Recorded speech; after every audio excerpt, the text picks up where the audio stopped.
Emrasan asumbiom se yade midfield action no ebro baby awo ene anopai no nkro papa hosima aduasa enkono pepepe kasima duenu baako na nondu abo utie ewo Kessben 3.3 Kessben 2.9 Accra sanso na DSTV channel 364 Go TV channel 173 digital television biya no nsa ebeka Kessben TV eho sanso na multi TV decoder no Kessben television yeho enso kama live onsa beka on Facebook and YouTube nyina no ene anopa ne entra kopum se donko bebo agude mu nsam ne de bro 0551599933 0551599933 mumfa mo messages no tintie memra na yenyim firi ho enso emfa mamo Tony Montana yehwe do babo no pe di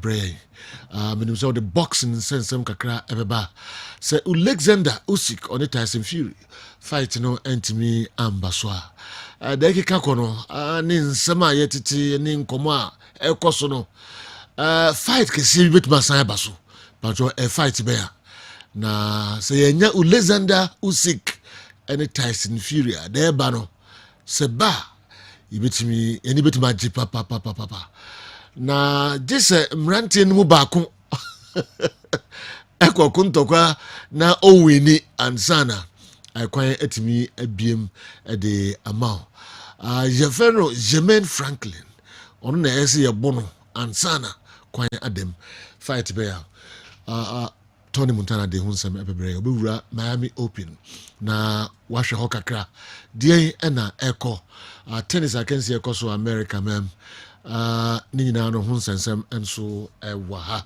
obewura clubs no summer transfers no enyasem ketua o Thomas Tuchel se wako bana unhwemu nko apart from your players or the eko no your fitness trainer osan abefano akwa Anthony Barry also de beko yo yini hweka ye unveiling no the two jano na man for say abrante no eso de ato Chelsea nim so beso ko nya no kwai man nkoi ye the transfer stories kakra ebebremo sanso na omo renew omo transfers Bukayo Saka sika na eba sei Tony the figure no ebeto edwa sanso and Marcus Rashford latest I want ho any other players nyina no ehonsem enso ewa ha Comebol omo ana Messi and Argentina team no ya de honsem kakra enso ebebremo Euro 2024 matches P enso ekoso result epiepie from ebae ya de kakra enso bana fe Euro AFCON qualifiers no and so to Cote d'Ivoire. Now say 3 countries and I qualify Algeria, Morocco and a Cote d'Ivoire mo eko sisa akani bi mo de da clear ma qualify eko.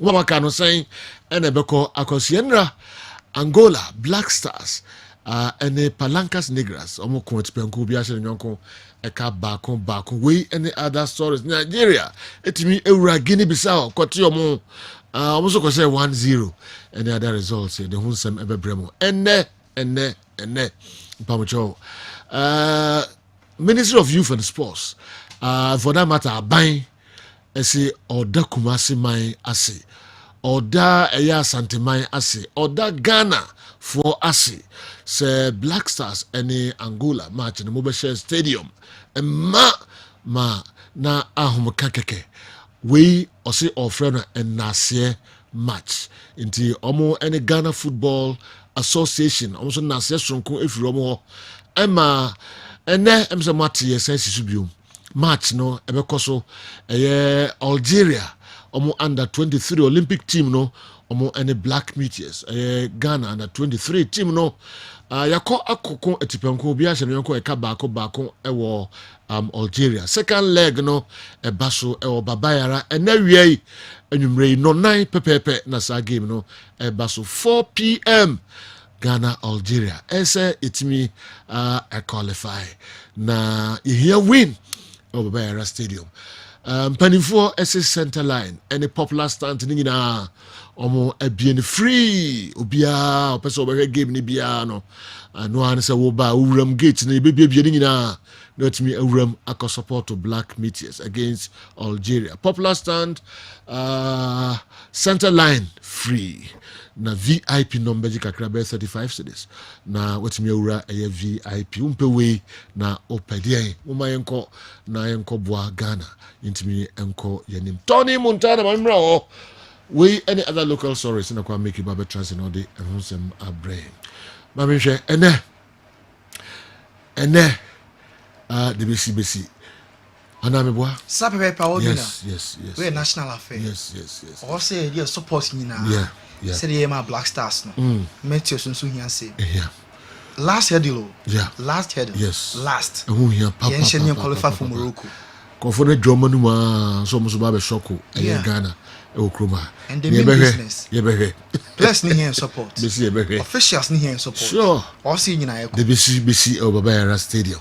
Okay, center line popular stand free. Tony. With our CPE award winner, Godfather Mama Franklin, Shako Akwaba. Oh, Shako. From Alexandria. Sure. US of A. Into Shako, the you latest are burger in town. Latest burger in town. Shako, we be here. Come on. Oh, so we are out to say, and one echo. And one. To here, oh, who's a Bibia Echo Live, Anambwa. Okay, you're great. With our CPE award winner. Okay. Tiamasha kwa be given some crosso uncle for a crosso. Yes, shall say from the world of boxing, Anthony Joshua and Benjamin Franklin Ebeko. Yami Aduma Saturday night, England as our boss in air bustle. Sakoba say Anthony Joshua age 18 kunima. Make us any promoter Eddie Hen. One as in fury and an entourage Eddie Kumo for some mienu Ebeko. Na bout numpo. This weekend, Anthony Joshua din kunima ashakwana by the close of next week dear Natasim Fury any agent tokano omo etimi asili asane contract ashe data da property asa about no betimi about ninya ne say April 29 Tasim Fury and we seek boss ntimi amaso nti Tasim Fury up another opponent AJ Eko na so din kunim against Jeremy Franklin dia sa two great boxers no British affair no ebetimi happen this year even here chance next week impo two parties no ebetimi and sign a contract nebom dey here and say AJ Saturday night obetimi abo Jermaine Frank na akonya na ba say oneta Simfiri enso ebetimi akon yanko maami na okwa home favorite Jessica Pegula wabamodin edin kunima or qualify edi akọ the next phase a straight set and otimi edin kunim over Magdalene na Jessica Pegula e win a 6-1 and then 7-5 say akosha Anastasia Potapova and no any free run game man a home favorite Jessica Pegula and so ebetimi abo afia na we ne dan yemra soccer e bibrem and na e wo Guinea Bissau Nigeria eto mo e kwa shome ka ba kwa Guinea Bissau entimi antel kaya Friday no hena Nigeria a boy e wo fie e wa mo lusu e na penalty Nigeria etimi convert kama say the show match no our Kessben television to Nigeria ti omo ho e kwa shaka ba kwa Guinea Bissau entimi anti Nigeria mabeda soro with 9 points. I'm a Guinea Bissau. I'll drop at a second with 7 points. No, Nigeria back home. Fans, no money happy. Do na say, so win with it. Nigeria question there. No, it's not more than one. Our form. Nigeria funny be adding some edit to you. Let them go collect. But as much as we criticize them, then try. You know, because we don't see for AFCON. Last AFCON, we see who country will beat Ghana. A country where many people don't know, you know, coupled with how bad the pitch they, how bad the play self, they will say our players then trek from Nigeria go, you know, they not even get airport there is go, tiredness and everything. But if you say the boys and try, you know, but the performance today, the performance was nothing to write about. Disgusting match, bro. Very disgusting. Why the match don't impress me? The match don't impress me. Just why say we win, guy. This win now manage. This win now manage, you know. When Chelsea they struggle, when they see this kind of win, they collect them with 2 hands, you know, normally. So now this kind of thing, now one of those days, now be this. And in the Nigeria, the way we see this win now, we got to collect them because we come from like 4 losses, and we see this one now. God thank you, because we don't know where forward now. After now, I don't say we get precipitate to play. Maybe if we trash all those one, but the AFCON if you come, what you go happen? 9 be the thing. You understand? So as it stands now, as we see this 3 point more grab and but the match not just impress me at all. It's a shameful thing. It's a very match and the game man where they jump. They say hey! One of our coaching staff. They jump the entire pitch. Say you beat people who don't get camera for their pitch. You beat them 1-0 penalty. It's a very shameful thing. But we'll take the win because coming from the back of 4 losses, so anyhow the win come, but still, trust me, there should be a lot of things we should do as a nation. I don't know whether we should take on spiritual method or because I don't know what is happening to us. The coach, I've said it right from time. What's his name? Pesero. He know they give me vibes. The guy, I don't know what is wrong with the guy. Know they think. Hey, name say this is no. I'm going no so. Someone taking spiritual approach. If I'm couldn't rule so now someone call so for so. Because some say Nigeria in your cry. But I'm crossing Guinea Bissau airport anyhow. When so what share team omo camera bi ani ho a penalty any kwans jubility senka Chelsea and Nkelusu no komunya as opportunity ya ko no mun sam bi no be som Nigeria for no omo ka ma dwene po chen Ghana for in Nigeria question one mponi o and fans no be say Guinea Bissau bench no say ba ko afuri je when the penalty go against Guinea Bissau but that CP award 90 years also headed across mainstream Europe enra Netherlands they are rank Jamasha Kamiensa Emma Gibraltar ntimi ante na Van Dijk captain Edman Netherlands so say enra na committee ashe 10-0 because goal scoring opportunities no a bypass chances no me very very late for mo 3 pair no mo timi share no quantity na aka defender no share 2 Memphis in a big first goal at the moment was say enra na committee ashe 10-0 because chance by the players no omo ntimi utilize it. France Ireland 1-0. Now game across our Dublin the talking point in Ekoye Mike Mignon 90th minute to a brand new pong game nimpo awie na Ireland omo anya corner omo peja corner na teta na say obi apem ball no sa last minute chance na ba na anti corner ni na peja ball no be pem ball na share we what a save. What a save. Mo am here Kessben TV no we a similar goalkeeper Mike Mignon ni save we there and say a save of the year. Okay, ball acute angle na ball na could you see dive here a ball na no so go pada no and a Benjamin Pavard the only goal Emma France e win and also no the man of the match Mike Mignon sa save no and make impact Emma France mum etimi qualify any goal no say ka goalkeeper na save sa crucial ball na and ke canon ultimately Didier Deschamps France national team manager no was Mike Mignon or a great leader. I said last Friday, I check penalty, Netherlands, France. Then so Enra save with a chain penalty because we any make a difference. Yes, like France, a drop of points in ten. No more than man. Obi done and the coach, goalkeeper Mike Mignon about say Enra or no, and a deny Ireland a draw and now victory or Dublin and then friendly match Airbus Germany or more. And Sweden na airball. I'm gonna Belgium and airball. German national team coach Hansi Flick or planners obetimi aye changes kakra entiene Sergina Bribe started Emma Kai Havertz etimi drop e the aqua bench or honmum na coach num per se the classical airbus this weekend no about drop Dortmund any by many players ni bi ebia oko drop baako em obi konya na fresh and confirm beka say hey coach no support Dortmund and I support Bayern and there Dortmund any band players no say or drop mu nyina na or drop or start mu nyina na or start on start be enjemi man confirm ka say o ma baako undue advantage the classical Dortmund Bayern Munich match Airbus this weekend German league ni enra Argentina Leo Messi elidi omo ema come ball ko Paraguay omo was night bus no omo on Argentina players into all the players are omo ko represent Argentina World Cup no and enra Paraguay come ball over Africa there CAF South America Football Federation no and organizers are special awards see ema Argentina players ko World Cup no and omo ball mo enso abas so na omo friend ntini baako na betro nyom edema Messi okọ straight Messi o na okọ canfor Messi because captain Osefata the modern one so nipa yenko na yehwenyom kakra omusu ayedema Messi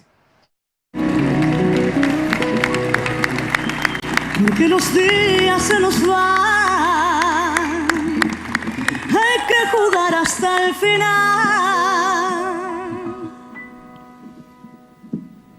Por otra noche como esta, la Argentina y todo el mundo te da las gracias. Yo doy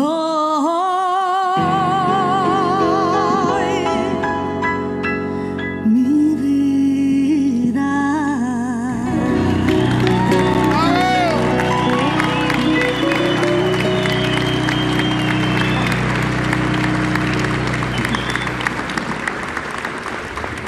Wait, Mario Messi in Tenra or Paraguay coming board. Headquarters now and easy class, and I'm afraid Argentina small boy, young boy be about podium no so no be can say what cry the Argentina players no bomb about so now at a point na ubia e control one enyi ubia susa yen corner yen shekakra. La Copa del Mundo, quisiera decirle que todos son unos grosos, unos grandes, unos cracks, unos capos que yo hasta que sea grande lo llevaré guardado en mi vida este momento. Estoy al frente de cuantos jugadores profesionales, mundialistas, y aprovechando el momento quiero agradecerle a mi querido amigo de mi pueblo, Ariel Costilla, que él fue el que me hizo la nota y gracias a él yo estoy aquí en este momento. Agradecerle a mis padres que me trajeron y a toda mi familia quiero mandarle un saludo que seguro me estarán viendo. Qué lindo. Muy bien. Todos tenemos ganas de abrazarlo, José, ¿no? Y de quedarnos escuchando. Very emotional night. Enra, we coming for headquarters. Argentina world champions. Enra, our ceremony of course, no. And our players no be very emotional. The also soon the all Hina no hey nsema akoda ne beka ye nti eno kakra of course no and ye show Emiliano Martinez ono ne goalkeeper the Argentina J World Cup was Messi e ba no beka che ne se bema makoma so ade ene wa ya ma me no sa trophy we ka me pese me de me Ballon d'Or makoma kon so am we nyina no e be exchange for this particular trophy because World Cup no eno kon eno trophy ono Leo na ope nti we nsema Emiliano Martinez goalkeeper no e that you say Messi trophy na all dreaming of no the only thing no pay obvious no professional career no and World Cup omo etimi akwaje e o kata yan to so e Antonio Conte won sensem on Spurs mutual ma party we so ma ton kwanta etimi apai na Martin Keown a former Arsenal player says oye pandit also ono ne kwan senka Tottenham for eja Conte kwan they should have kept him because Conte na juma no na obopa. Yeah. I think they should have kept him through to the end of the season, without doubt. He basically needed to say it. What was wrong at that football club, and I think they should take stock of that. Look through what was said. He had a go at players saying that they're all individuals. There's no desire in their eyes. He doesn't really see any fire in the players. They're all looking for an alibi as to whose fault it is, and I think they should all reflect and look at one another in the mirror. And I think that's a fair observation, but I also think that ultimately he brought Conte in to change that culture. And some Arsenal former player Martin Keown Edia Tuja Santonio Conte wa kana dwene ono nye obi odi ade asie oka our dressing room back ni be chance and trofo a the same thing and obeka Spurs players no crack and say dodo na omomanu no form Inter after 3-3 drawn game a omo surround na ball was St Mary's no Antonio Conte small kind and the clinical center Tottenham Ginato and the coach a party with at least no saying come keep coaching till the end of the season. Now Antonio Conte so on social media no dey about body kese and asie akoma Tottenham Hotspur omo family no players technical team and our supporters no bia or boy a man is staying success na Antonio Conte e the message about or do bia and so I say Real Madrid legend Marcelo so Okofie Marcelo say or no fit so starting professional football player back or man a tough time player back or facing na say I know then the toughest opponent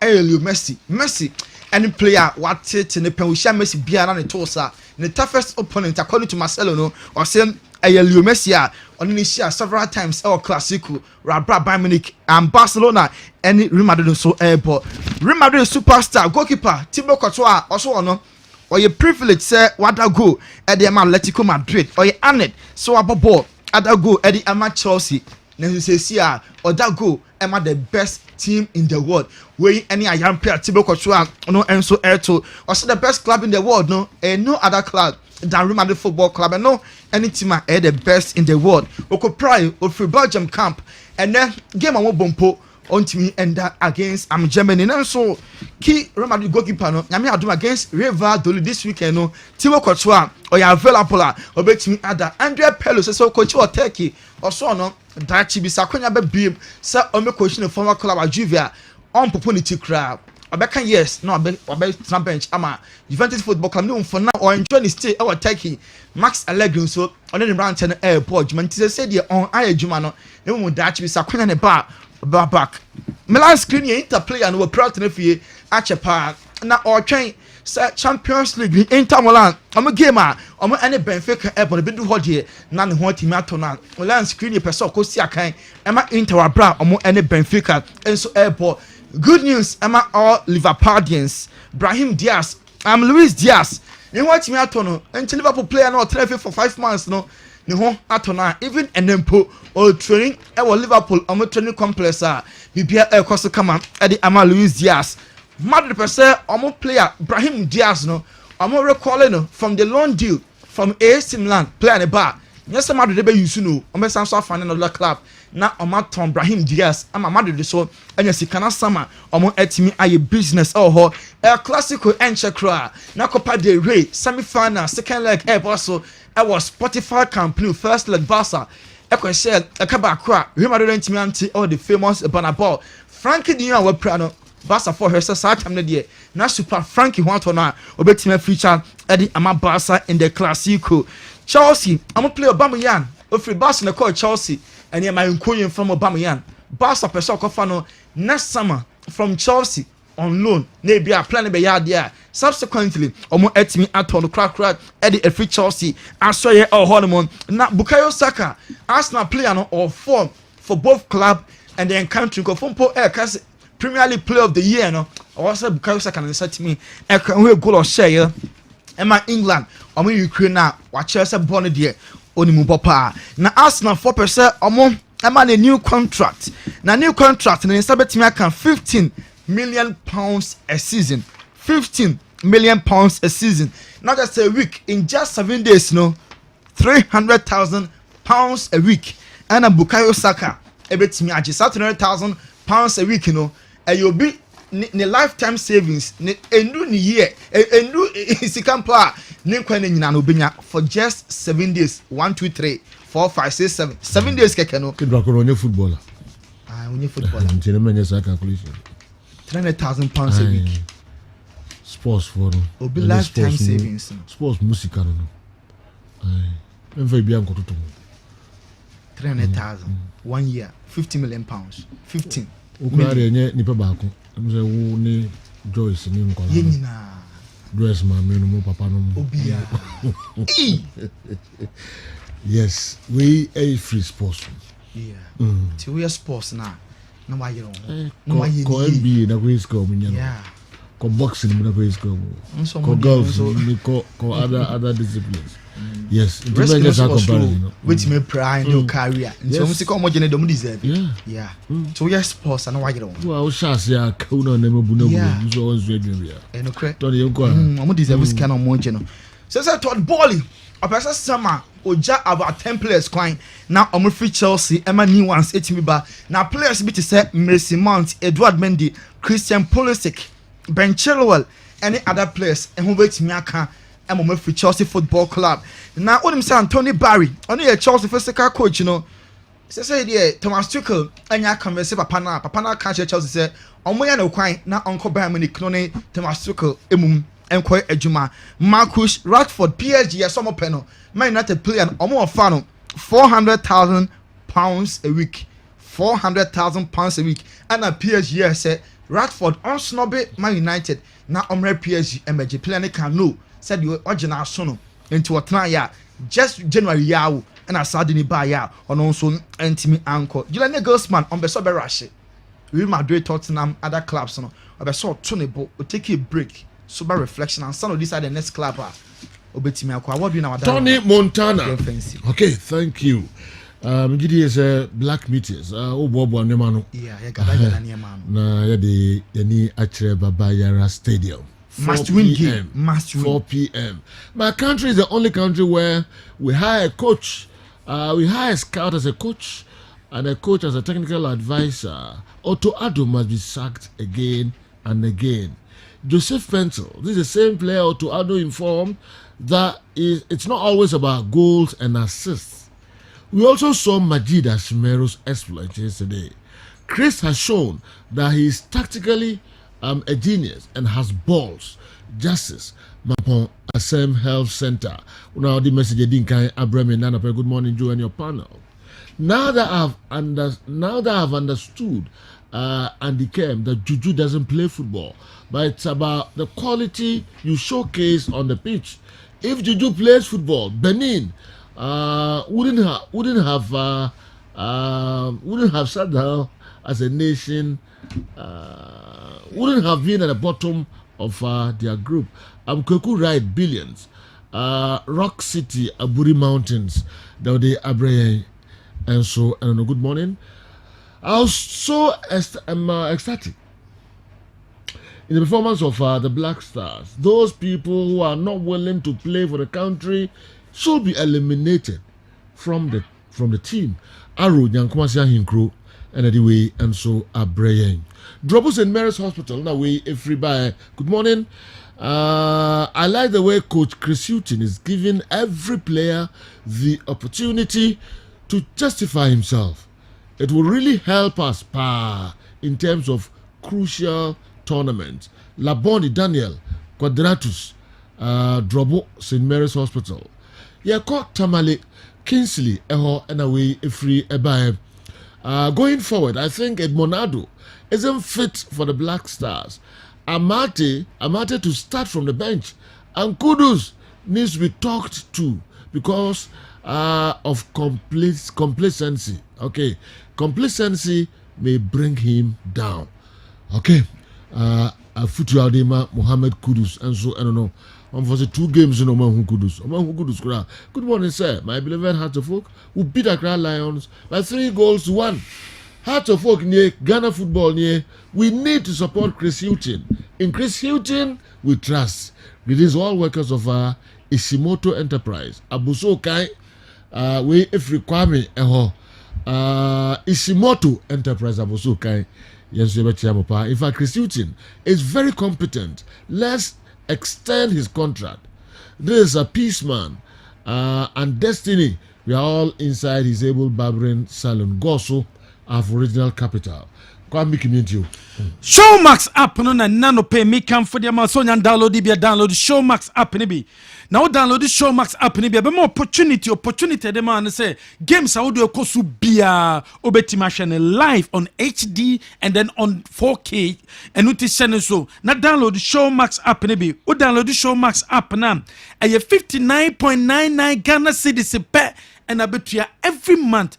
But some bia 59.99 Ghana cedis and a wutia said the be a better ma kwan uti kemu uwo office uwo jom baby a wo biano obetemashe games in live our phone so you su Android phone no wa Play Store or you su iPhone and no App Store eba ma kwan amwetima download the Showmax app ne bi Showmax app ne de e app here so download it be na timishe games awodo nyina no live and so ewo HD and then 4K.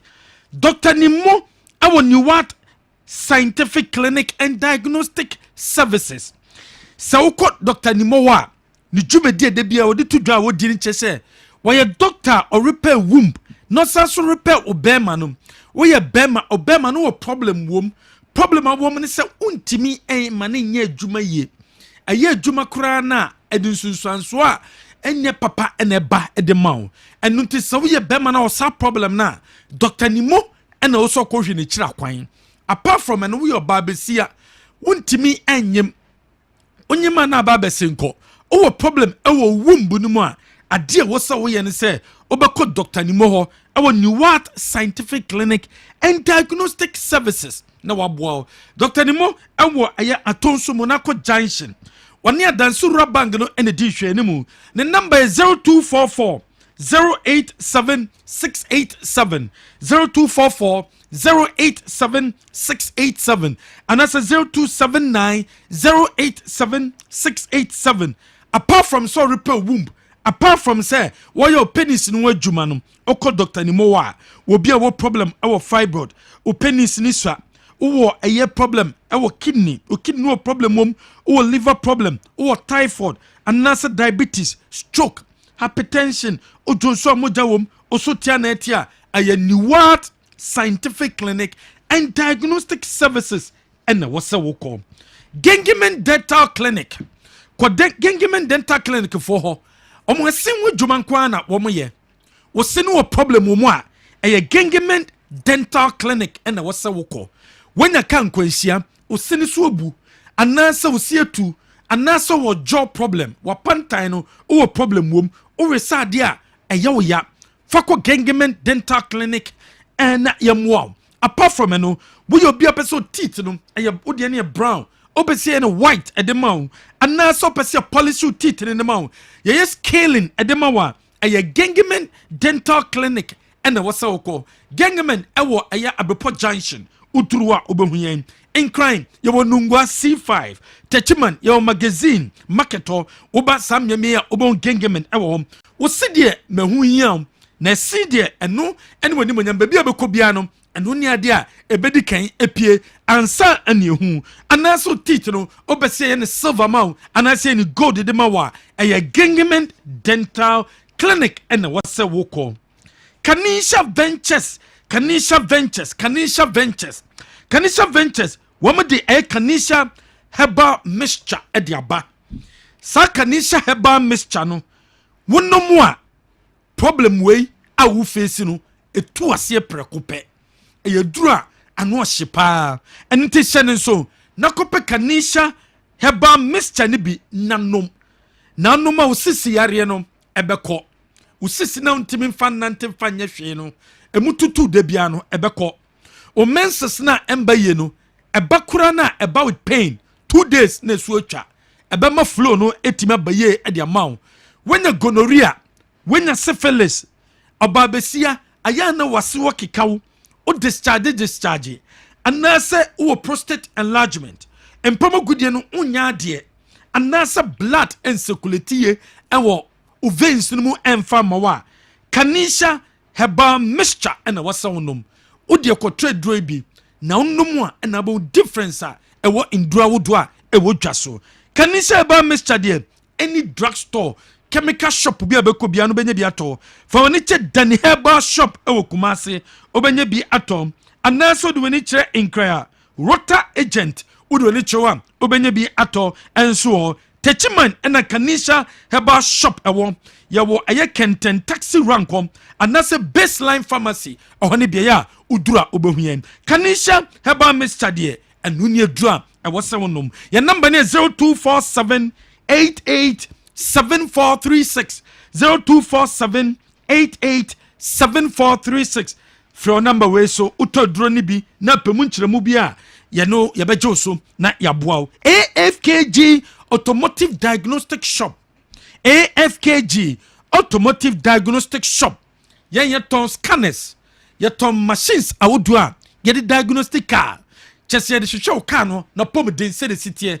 se wo car no problem bia ha ne bia no ye de machine be si so na hu problem no sa machine bi na akọ ye AFKG Automotive Diagnostic Shop a ye ton shene so senyema scanner ye de ton ye de scan cars na ye ton bi ne ebinie ye wo Altel ewo ho ye wo Ansel X-Tool Foxwall and ye wo OBD Star ewo ho wo ye car dealer o ton cars ananso mane car fiama no ne ba wa wo ye individual wo ye electrician wo fitani wo hia so be use eye scanner bi wo car ne engine no wo problem mo ana ananso pump ne nya adwuma ye wo car ne sensors na so dashboard light no asoso ECU programming anasa o car key no ana beso programming ne nyina ne se obehwe AFKG Automotive Diagnostic Shop na ya mouse scanner ne bi na de akwakoye adwuma ya wo meduma off Comfort Bus Road ne so ya benke chire clinic ya number is 0509320320 375 0509 320 375 wofro number we so a yebeje so PSA herbal mixture PSA herbal mixture no eye drum num ko nipadua nim a malaria typhoid fever etu ase malaria typhoid fever etu ase eno ne PSA herbal mixture ye the PSA man capsules abedwa so we ye bema obema ntimi nsori esori enche na sanso akwakoda woni obehye ma sese na ho aba eye PSA men's capsules ena wosa wonom wonum PSA men capsules ni bia esolve problem no efiri wo de maw ye the PSA ko capsules aba koko yare bone efifi ni pedua no koko efifi oto internally anase externally ena efifi o bomode nanom PSA ko capsules ni bi ebe pai koko ni nyina e dia maw we yendro PSA for other Roma momede abedwa so any drugstore chemical shop bi abeko bia no obenye bia to opedudu etu a eye 0240 138 422 0240 138 422 obetima frɛ number we so PPA electricals no eye electricals papa ene de ba santimemu a eno nti wa santimemu nko na opɛ electrical papa yusu a eye PPA de no ene also kotobi hyene so se apartment na wusi no ufie na wusi no wasori dan na wusi no hotel na wusi no wo the electricals papa ene beye so the electrical papa na ye dia eye PPA electricals no ene also kotobi na utimi yusi o socket na o cables na opebiaton switches no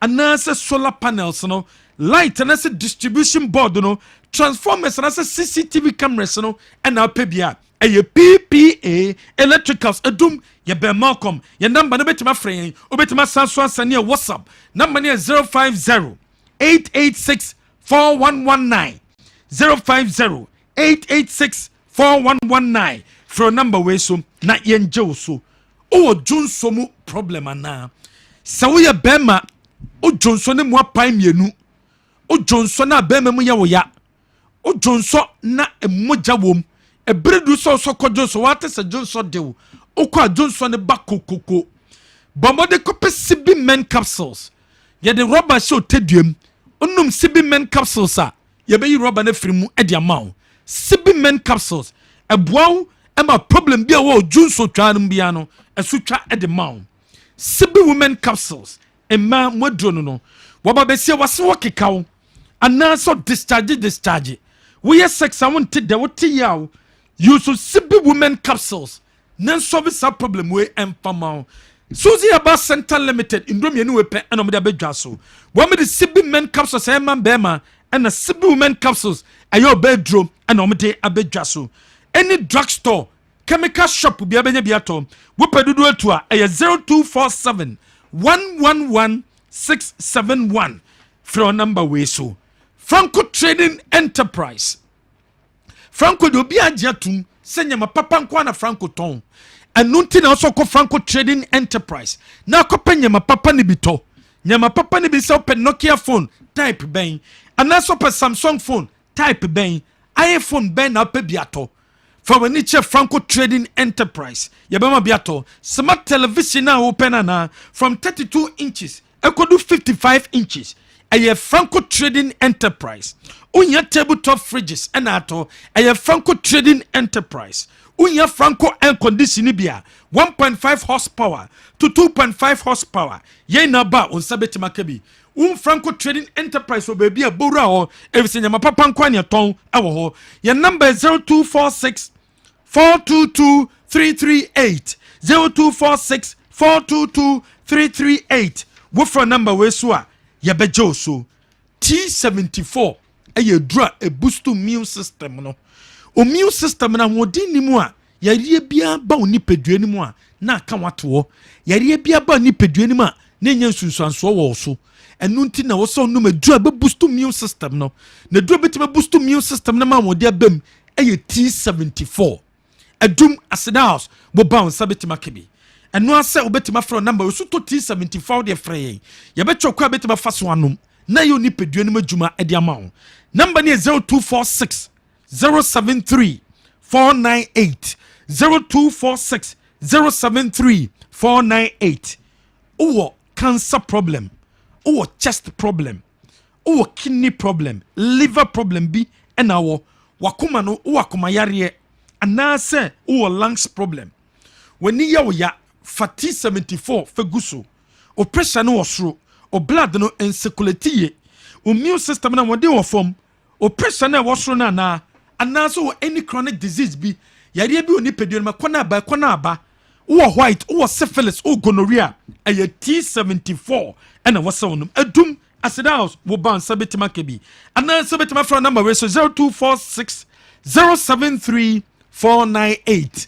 Ronaldo Virginia da romanti and the picture of the day no yade ba ya chot 30 Ghana series airtime 30 Ghana series momo adia ben se obekọ ye Facebook no eye Kessben television abrante ben and the picture ade atoso no sabrante we ko Facebook wa na de ni dian koto Ronaldo se ncho 30 Ghana series airtime data or momo dano milk dano evaporated milk eye milk a depa o gari soakings no o mori koko no tea na wudi oye no anase duane bia wo ye bia awunya milk de eno aso bepe dano milk ni bi evaporated milk no fortified with vitamin A protein and subum eno nti kope dano milk ni bi na emwa ye de dano milk no aba ene de dano milk 3 in 1 no enso de aba ye de dano milk chocolate 3 in 1 no enso de abedwa so wodi woni che supermarket bia obenya bia to police ni na draw draw pa police ni na draw de obi agye tum say ye draw pa because no police ni na draw yare ntimi mbo yare bia no betima bo da wonum police ni draw a bone immune system no ban esa so ma immune system na wodi bem enu nti yare bi te say gonorrhea syphilis pressure ulcer stroke heart pain malaria kidney problem say yare wanya nyina no eyi free o ma na sanso abo man abo ho ban any drugstore chemical shop bia be ko bia no obenya bi ato Lodes Company Limited akonto nsem bia fakoda Lodes Company Limited women na betima mo tu kwan akonto be na peso tu be bia peso ko bia no fakoda Lodes Company Limited yedu be tu kwan se bia peso ko Thailand oko US of A now ko ye teacher ni now ko kira de aya Lodes Company Limited Qatar, South Korea, Dubai, Lodes Company Limited. We are Nesini, Obeso Tukwain, Lodes Company Limited. And also Australia, Canada. Your number is 0540 477 565. Charistic Ventures at the Zahara Man Capsules, Abejasu. One of Zahara Man Capsules, a yoni peduani majuma. Nom Zahara Man Capsules, nibi, na emwawo, na nyaman tuasie, enfamao. Zahara Man Capsules, capsules, papa. We are Bema, na peso bejuma. Zara Man capsules, Zara Mixture, Zara G capsules, unumboma any STD bia wenye biano, ebetu asiye ede amao. BOG vinegar no, and your vinegar papa. Wondum BOG vinegar no ko ni pedue ni mo a, ebuama veins ni mu biabie, ebuama immune system odi bem, ebuama cholesterol level no, sugar level no, ni nyina eye de maw, ebuama digestion take place eye de maw. Enu ntina wo so no BOG vinegar ni bi. Apart from so banumuno, obesa so timi da woro vegetables ho, o vegetables bia obetimi e dia woro ho, se lettuce, o carrots no, o cucumber no, o de woro wi a eyi bacteria ni free ho, na sanso eyi chemicals na free mu e de amount. Semen Saba Clinic ena wasa ko. Ko Semen Saba Clinic asokore mampon. Asokore mampon na Semen Saba Clinic wo uduruwa. Your ultrasound or your laboratory home, your baby a bit too far for duani diemu. Apart from doctors who are when your diabetes, uju somi yare, arthritis, typhoid fever. Semen Saba Clinic a bit to asiem at the amount. Your number is 0240 616061. Offer number we swa ya bejoso. Watch about pada ne pada papa etu sisiare problem bia wo bia no. You so che about pada ni bi ne ntoase emfa mawo. Usisi na untimi mfanante mfanda mfanye bibia. Watch about pada ne be solve problem no a day amount. You so che about pada ni bi STD white menses na mbaye koko yare no ni nyina ebeko. The one and only general yemfa insi ha. Okay. Yadi besi na fe yabjafo atrase na yahwe stories no mu kakra Picture of the day na ye de buy no referee Charles Bulu or Ghana referee Charles Bulu on the officiate Kessben one match on many Esweni a boy no general on the officiate Friday no AFCON qualify Edward Kwachi and the winning Edward for number no to your Facebook or na yemfa 30 Ghana cedis airtime data momo no yemfa send general Kessben na for a boy. Kessben match no boy na. How many country man? SC20. Okay. All right. What one? Your messages no kakra bi na fi yen to so emfa emamo. Okay. SC20 indeed. Well done, the Black Stars. We now have a good coach. Nana Mankani, Wenchi, and Wamensa Aka Sa message and so free. Good work done, the Black Stars. Koja Sempa Furniture Works, Doom Kumasi, Nemakoye Seya, Ubia Ebeta. The Black Stars, Mama Hominso, na Mom Homodin, na Monkokodin, na Ghana, Nina Etaimochi. Listen to yourself. Where's it? If the rainbow, yeah, the way besia rainbow asem there. Them say a morning show for asem. I'm the phone na and so and the came say yeah. You know, okay. They be out the Syria and the kind. Yeah. Syria no so no be do baby na fi na yeah. To kwankwa. Oh, dina. No babako. And they say they are no one century and women are mesre. The century be sino no. That means century be no church what they action. Okay. And then century we are sepa. So what done one who this year and na dey cho. And then century ne. Hwia ne no bia nto. And then century ne. Nra ne ne wa ha. E di nkomo. Sisi ya no twam. The message kura me na kasa sisi. O me ne chat here. And century ni bia ni asaso we so che no. Yeah. And then century ne. Na ade action what maso. Yes. Na asem kwa na de mo di yankopon. Yes. SMP na atwagu. Na minim say mo interest no bebre wom. The name am so on me face so. Whiskey. No ma make us no chiro won kasa wuntimi enya futupa no de ma. No evidence way. O say? No evidence way. Oh, on kan san chiro. David. On kan. Newton. On kan sa. Mo am kan chiro say me ya tem so betutu di to me ba ko. Na wa you say o kagu unu asum me wa. And I be pay me no. Asam na nche and I will start this whole friend Japan mutu. Okay. Yes.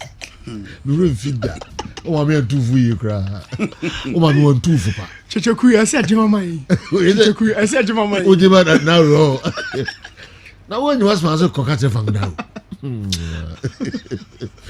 Nene and then some people. Yeah, general. Yeah. A lot of stories of Blaster. Yeah. Nenra game no koso no. Baby a mention no.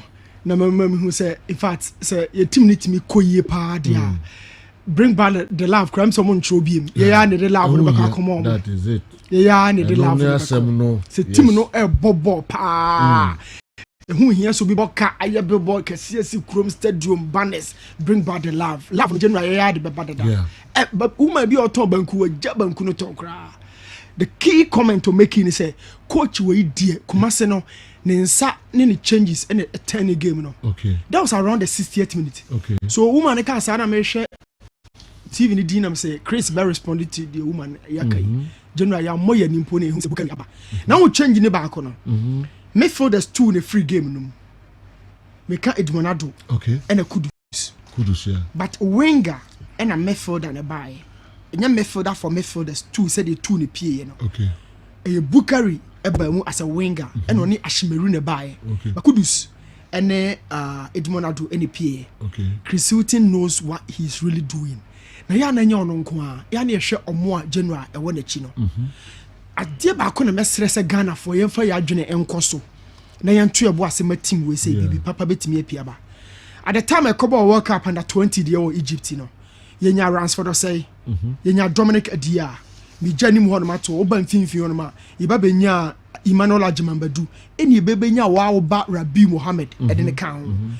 But you know those times na no mo ba no. O man timi am ye campaign anwu ye so because oko attack ho no ma ne o ma tiwa mo a no established o ye team no okay ne o Prince Tego no kura no nya bi mo ba na o ka team no ho ene o baby jet as mo agyan host of that couple of attackers mo ka ho o ba mfimfo Sule wo bi Antonio na wo ho o ba to Michael Essien o ba to Derry Boateng e beda Rabiu Mohammed aba ye kuntan abaje responsibility ato na batiso e beda Jimamadu akasa adwuma ne dem esima batiso but what she Kudus mudi ye oma pie omo baya Kamaldeen Suleiman na mudi ye oma pie baya hwan na wo ba beto omo team no so the role and responsibility that burden na da homo no eno anu mafa ba yen kan kire ho say Kudus onye established player mo bien deceive obia Kudus onye established e wo Europe any chrome ha onye established so onye established na season change go yani e ka say player be established da Chese General would do a level baby national team club football ye ni sinche enye yi. Okay. We a winner. Obi say ni Sule num ko do ye no. Yes. Even Mbappe age ya we established. Esen okọ Brazil obi say Anthony, obi say Rafinha. But omo key players the Brazilian national team the Seleção. But omo established. But Mbappe won the World Cup in 2018. Wasa ba bi obesha fa final hat-trick. We established. But Kudus there, a friend way unity, our show potential, say, giving time, giving good development, giving growth. Obetima baba ye BB and pennyphobi aye chum. Eti de o ye ni nyina ye te say general at say men kan say oba nyem foforo no otetentasuo ne boforo no sa science no ma hu say oba yinyim. Kudus science no a kire a star. But on pie as a full star ye yen to ebo asema no. Ye de ewura share mu dodo. That is the point. That is the point. Yeah, they rush mu because na nimu no obi eni ho awoye adwuma no. But back in 2010, Ajimambadu Rabi mu bae no na esiem ho nti lusu aye hwe nkora no. Na ye hwe mpanimfo no. Ransford say adi ya mo sorry bae no number 2 baby jet mu gu animu. Nti satam na esimila mu chesi adi ya o. They were top players almost show huge potential but no one ready to take off full-time responsibility. Angola and you could do from in 2 games. General Angola. But that is not to say Kudus is not a good player. But it means that you free game more a year. General, if you say me money share ball, there's only one player I in free game and one Messi. See a young man marking a play a free one Messi. Yeah. Obi waka bia in a game ubetime in a free by system or by individual you be free me. I think say SSC a 2 boas de Kudus. The ye good in say general. E to the be ya na ye cut off good Arsenal no a ya na wunya bi mu fama. But e no mo cut Kudus. Ye nya foforo mo nya results ya maye. O say a good sign. Yeah. Say ke cut Kudus no e ye hwa ha ye nya bi ye hwa ha ye nya bi dia. SSC ke ye mo hye. But ye hwenche a ya na nya bi e be ma ye nsa account results a ye hwehwe no. And it shows going forward. Even at the time where you quite away game. Yet bench your best midfielder in Thomas Partey. Still you chumuko. This is a good sign. General, now my main fact the condensed nature of your midfield and into Jansan. Yes. But Chris Hutton. So a good sign no nedeba. Yes. Yes. The substitution. General. The balls are over. Sir midway ball me bench way. Na substitution na me no at the result ebeba. Who Chris Hutton sa first leg no the seven over your man no the second leg the Joseph Pinto ebe kreti Bukari good science no. Yes na general ya na every project abe hu say aso aba aye fefefe obi e ka ho asem bia no ya hwe leader no o lead project no. Every project I enjoy. Say a sporting project, say a teamwork. Every project I enjoy. Be I share nipa na odi o manimu no. General, aha ya ba ye me de example a. Ma hu nipa bebre o ma share say mu team we de Joe de oye exceptional. Mu team we de mo ba sesam kura. People keep making those references no. O ma ba sesam because they've been following you. They know the kind of project I'll build irrespective of the venue. Say yeah, aha, say yeah, say yeah, say yeah. They know say Joe there anytime utimi hihye bibia etimi di team no call. Look at the leader. General, the first game I bought me catch say yes a sound 9 for 9 but the roles were different. Okay. Your 3 number 9 for the way your team no me the Jordan beka ho. The owo height owa e we team no pa no. Inaki Williams. 1.82 meters. Okay. Obetumi 182 centimeters. The otoso 2 ɛyɛ Antoine Semenyo 1.82. The otoso bio ɛyɛ Jordan Ayew 1.76. So Jordan na enwa kra o ka Inaki Semenyo and then Jordan na. Na mbom say ya body ball no short na de akọ na yetumi fa nkọ a ye call long ball play otumi fa ball soro e ma ye Ghanaians Jordan Ayew. Enye Inaki no wa no. Enye Semenyo no wa no. The tier amongst the three no. On the fa ball soro pa. That is the other little detail of Jordan game no de ma enra no. Ye ball ko soro bia Jordan efa enye Semenyo. Semenyo kra de on fa soro ball ba kokra. Inaki mi money din with that regard ho. So the manager in question, the selection, and any in-game changes. So now you see how more you see. So see how qualify for BB now, my general. You have means. I some program that is good. Do what if you want to be behind free? By me, I'm a team. I'm saying my how, but you find means to bridge the gap. And on the year, cast intellect. Chris Uti Jumana Woyeno, or she be based on the evidences I will name. Didi Dramani de Bebreno, George Watson de Bebreno, Angola Forte say they will keep the ball on per shot passing. And TM Prepeni and Franco. Yes, starting game, no, na encrofonos a san. Chrisutin Tenase no a joto. You say I'm not tropper. Or tro, and a pay the uncle Benitez tro, Morino tro. Visa managers are the other band and not trying to be fine, because I'm a jolty. Or could dressing room, no quack was the sun into a starting game with 4-2-3-1. Convertible 4-3-3. Eko sunwa na injury by Edmonado. Yeah. Na kudu si na man mark free game room. Eno kati 2 ni nyina free mu. Eno de winger Pencil, winger Bukari. Eno de Ashimeru ebe kan Salis ho. So 2 central, 2 out wide. Ena top no odi Bukari eko kan Antoine Semenyo ho. Eko kan Inaki Williams ho. So 2 players up top, 2 players out wide, and 2 players central. 4-4-2 traditional. And the equalize here. You know, much we say about no so near so. Yes. Educate you. And Titian. Wow. So this is a manager or shed the ecosi. I say no munyame have options on the bench. No necessarily, but to the beer, yeah, now all options class won't mean you to me. And the early days here. That is the point. Because as a praises, no, I back shooting so no. I be brave as a young couple. And credit too much is a bit my yeah, now say.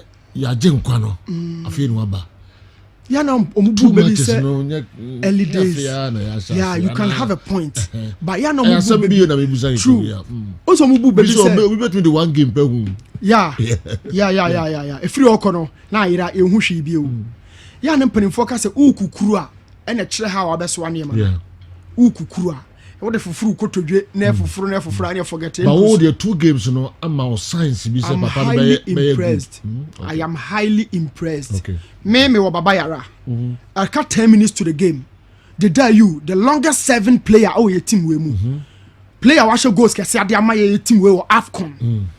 The most experienced hand your squad no. Yeah. I cut 10 minutes. General near pon game no. Obi anya nhwe bi.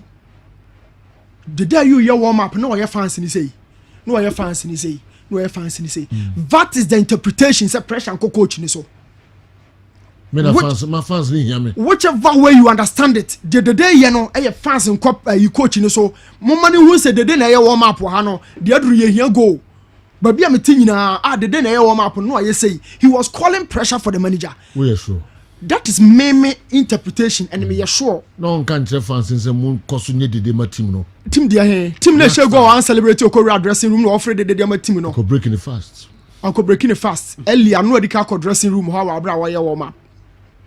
Uncle breaking okojina tana no mabufuo so. Wa uncle dressing room ho. Okota tana no kwana no. Le na wo na hu sanse mi. General, ye ko stadium anya ball no hwe o. Adwuma ya ye. Ye cameras wo ho. And I have videos I'm making even between other players via but the show because be a man kwabonten. I have my micro camera, I'm me costed on me observe me name. They didn't celebrate the goal. Go na general no Fred Dom the goal no. He didn't celebrate. Then the manager saw the day warming up and says no they forget it. Don't call the fans, you are not coming. I need speed. Bukari is here, you are not coming. They stop. Don't call the fans. This is confidence. Marijata. Oma kumase da manager no oma kumase da. O boy siki. E don gusu de na freedom yi. Woman who said de na warming up no. The manager said no, Bukari is coming. Bukari came and there was changes. the same thing and the call home. Yes. Well, ABM me desa we su ABA. But go on the buy ni nipa wan celebrate the no one fresh fans in former team no. Camera to now so midfield in the kakre. Yes. But yeah, midfield here condensed. A blessing the my. All started from the you can say number 6 in one. Hono your Edmonado ho. Your Elisha Usu. Elisha Krobia forgetting for now. Your Elisha Usu. Your Saleh Samed. Now all bawa nim kakra. About to Thomas Pate. About to Majida Shimeru. Now no about to Kudus. No about to Kofishre. Junior midfield the same about quality 6. Baba Idrisu Kran. No on fan chame me ya forgetting him. It was started Baba Idrisu. Baba Idrisu, Elisha Usu, Salih Samed, Edmonado, 4 quality number 6s. And our blasters is here. Bako and the dear qualifier call World Cup in Baba Idrisu. And now we're outcast. Because Edmonado, Yenya Salih Samed, Elisha Yan Fredo. Obo Nimba 81 my they kind of box to box no. Hono Baba to they kind of said Thomas Partey and Majida Shimeru. Obaka Kra, Wababa to the creators in Kofichre and Mo Kudus. Now, general, so called wins, so crowd there a blessing. Wins both channels, you know, your quality of players are in abundance. Okoni far from home, and Nadia is a haku, your son Cosia from Homra, but Oban Peninforma, your Joseph Pencil, ho, your Ransford, your work on his Dolpha, and also crying and be more blistering pace and I want to game room. A son waka Joseph Pencil, me and son of my boy. Oban left her. What about Kamal Din Suleiman? What about Kamal Sowa? What about Jordan Ayew the Neka? So, general, we are so much blessed in the central zones and a wider zone. So, but be a aka, your blaster, but be a aka, and more ha, and your right, and then the left back position. But right in Umpono, I say Ali Duba game of bomber and World Cup in Tiana out of Swan Hono by your left Hono. I think system no secretary suit in Sheni. What's the general? Me Gideon ba system no was supposed no. Sir. Me try the current Okay. System no was supposed no. Me Gideon over Baba Rahman. Bebre muwa. Best how call Accra. Me penny bebre. But system no was supposed to Gideon, and I will tell you why the system was supposed to him. I don't know the Biya na Martin. 2 games and the messages because about Baba Rahman. Me read that the enemy no more to no. And Baba Rahman will be after no. We obi adwen say we am ya de yes anko ba ko no. Mentesa. Okay. Entesa kra. Wo de be ko board no so ana say no board no so. General we yet tete Emponi. Tete board no so and I will show you why. O can say Angola ha ma tese aye fa obiem. Referee kala correct say any penalty. How is that different from that situation that the penalty by? No we should say we should penalty. You understand? But you musa question back say where was Gideon at that time? In Kumasi, where was Gideon? In Luanda, where was Gideon? So the system exposes Gideon and your individual talent.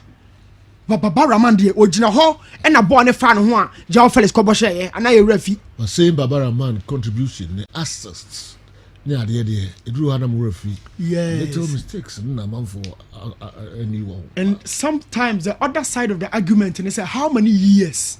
And you demand Baba. Or that area, how many years can we compare to the Gideon Abo or enjoy? But the M Sana cry at some point. Okay.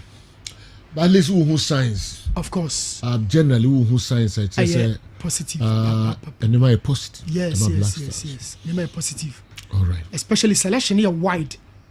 I should ruba muno. Or my man for bebre yamoshi or monra. Ni piercing passes. Piercing passes and for everybody. For intellect. A whole bell box, a finishing area. And say what you done, you did concrete, you do finishing. But be again, be you done shape up, you know. A honey and designs in the bum. Obey area, no idea. Can't say creativity. My G dash me room, one piercing pass. A honor can say, no, this guy has confidence. One World Cup, so cast some wajan tweeting. Yeah, and now so by Troy. And now so, another one. No, but that's whiny. Yes, whiny. As a one, a poet, so that's a whiny. Whiny, a rhetorical. So Franco wrote for the music. Yeah. When we say, Busa, I say, or person say, when a moment a chance where you do 19 solid minutes. My G did justify BB. It's just a coach be a need the opposite you. The other thing a coach be ba, na say a Ghana for Adwene and Yepa. aya na yɛde kɔhyɛ efi general o say the adina coach bi ba na sɛ de obɛyɛ no Ghana for adwen ene adwen nyɛ ya na yɛde bebu fuso kɔ efi so ɛnura me to asema ba me tiri me say ne de man for say oh yes eba yɛ akɔfa we ni ba no so we no so efi de ma no na obia ne do pɛ so yɛ no ntim ana na make count mas matu ase but ya na te say de wɔka momi asɛm yi ɔta ka asɛm bi say apart from afutu a me metu nyina so ɔkɔ bɔnten a ɛdɔm no ka asɛm baako bi ɛyɛ atena se na dwena asɛm na dɔm no ka no ebi na me hu yɛ baako bɔnten na ɔda sa suba na di eti wote sɛ asɛm bi kɔ so fa ho a tena se na dwena de dɔm no ka no general sɛ ka Chris na de kɔ World Cup no a wonyɛ sure sɛ nka wonim yɛ squad ne sen sɛ ɔbɛfa yɛ team yɛ kɔ wo hu mo no am so wo hu no better now sen sɛ kɔ na de kɔ World Cup ɛnsa feel no ɔbɛwura team no di nende no hu no yɛ me ma dwen kyerɛ me sɛ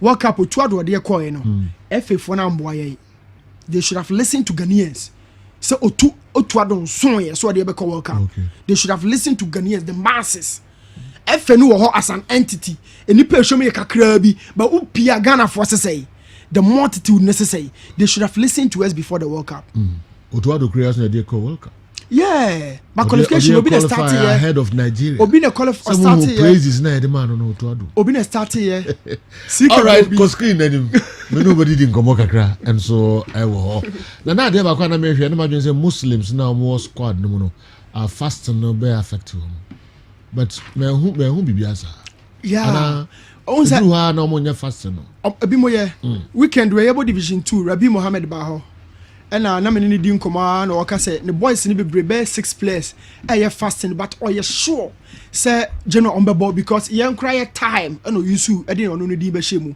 they are accustomed to it aba no mo aba be kan mo calendar no ho they know say fasting be dru ha and kan mo bebre every Muslim player be anu say at this point fasting be dru ha omo a general e bia na illness ailment bi entima ne mo ball no but generally ya na fasting no cry kan mo. Wow. Yeah, na encounter. And no crime are stronger. The guys I know. The same way, if you are seeing 6, Abeka sent to Sada. Okay, I go home. Na party no grand and criminal. Oh yeah. It came. It came. Say. Muslim never party. From the indication. From indication.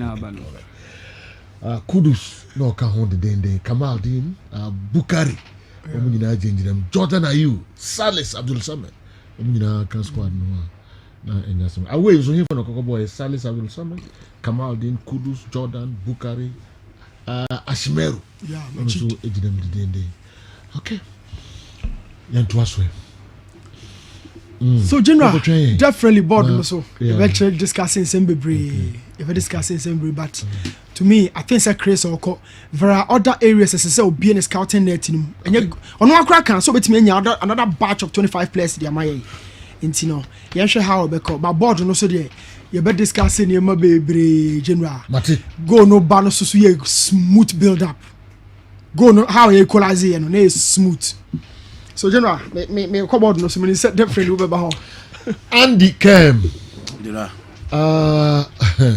unianimu. Well, I'm impressed with Chris Hilton. Me very, very impressed na approach his ability to change proceedings when the going gets tough. Again, a team is one dimensional. We are not easily predictable. Me impressed with his first 2 approaches, but I will still call him for time. Ghana, the last time I qualified for AFCON in 2004, they be qualified, so qualification hasn't been our problem at all. I'll still call him for time. Yeah, call it for time, no. Now I expect to say if you official be any minister be anko kase next AFCON any ekoje. You know when I had the problem the bank. Okay. Obia me kan kire say your next AFCON ye ne ekoje. It comes with pressure, it comes with demand, it comes with expectations. And that is where anko here who the position of the nationalists, who the position of Ghanaians. Ujina ho obeba abeka se Ghana form pe blaster no de wona ya na ba no. The expectations. Because you know coach let in Ghana mai. Ashu be as okay trophies. And you enough? Yes. There be also a good play. Yeah, results. You enter the coach they cannot. The intimate enter the minister beka enter the FE beka. Coach in the place Nico. Coach on your budget. Also on your uncle Ashu be a trophy. Coach on your budget. Coach anyone at the budget call AFCON. That is where our problems comes in. Again, coach no baba ye na juma. Ye ko World Cup one ka say ye kwa. You told one ka say ye ko the World Cup no can be. But the minister said that. Kurt said the blaster is going to shine. I'm saying that omo na Ghana for no ti omo ne. Omo na send signals to Ghanaians. I agree the expectation of the coach is the modest one. Or lower expectations, and that should be the position of the leadership. Coach in said that beyond your boss, he need to prepare the ground so well because Ghana need a problem in Angola. I agree. You can say intimidation Central Africa, intimidation Comoros, yeah, or FEM, but go back from CAN 2000 and check the Babis in there. Ghana a problem apart from Zambia almost a year. Teams now omaji AFCON na yin team no omo in AFCON tournament.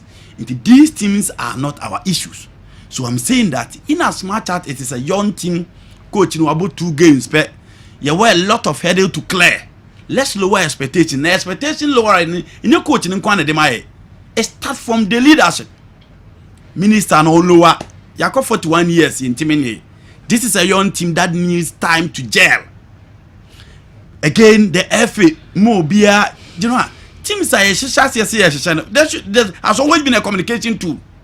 Obia nintum your position na ye wono ye nyina yie amanfo de animu cheye Morocco for animu Senegal for animu omu nyina wa animu cheye enti say ye hye ye team no na yaba we are good to go. Okay, e ho na mimi gina enti the coach alone a communication will not be enough. I'm calling for the ministry, I'm calling for the FA presidency.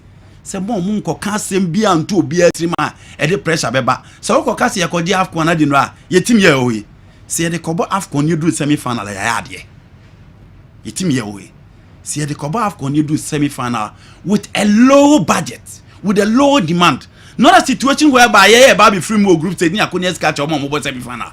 Ghanaians will be okay. So it is about time we need to give the team time. Players are here, these are young guys, young within the context of the Black Stars team. Christian just 2 games, you know to was in time for my team no. Na coach in team in Ruba Bia. You bet him the and says here, we say Egypt mra, Senegal mra, Morocco mra, Algeria mra. Intimate there, I'm only going for lowering expectations. I want to know okay. Awal Mohammed, Mamimra, where those would be the animal kakra. Afi atwaso amanfo you know Nigeria kwato omo yeah I suppose there's nothing in crowd so what is more di ma obviously Nigeria coach or INEC chairman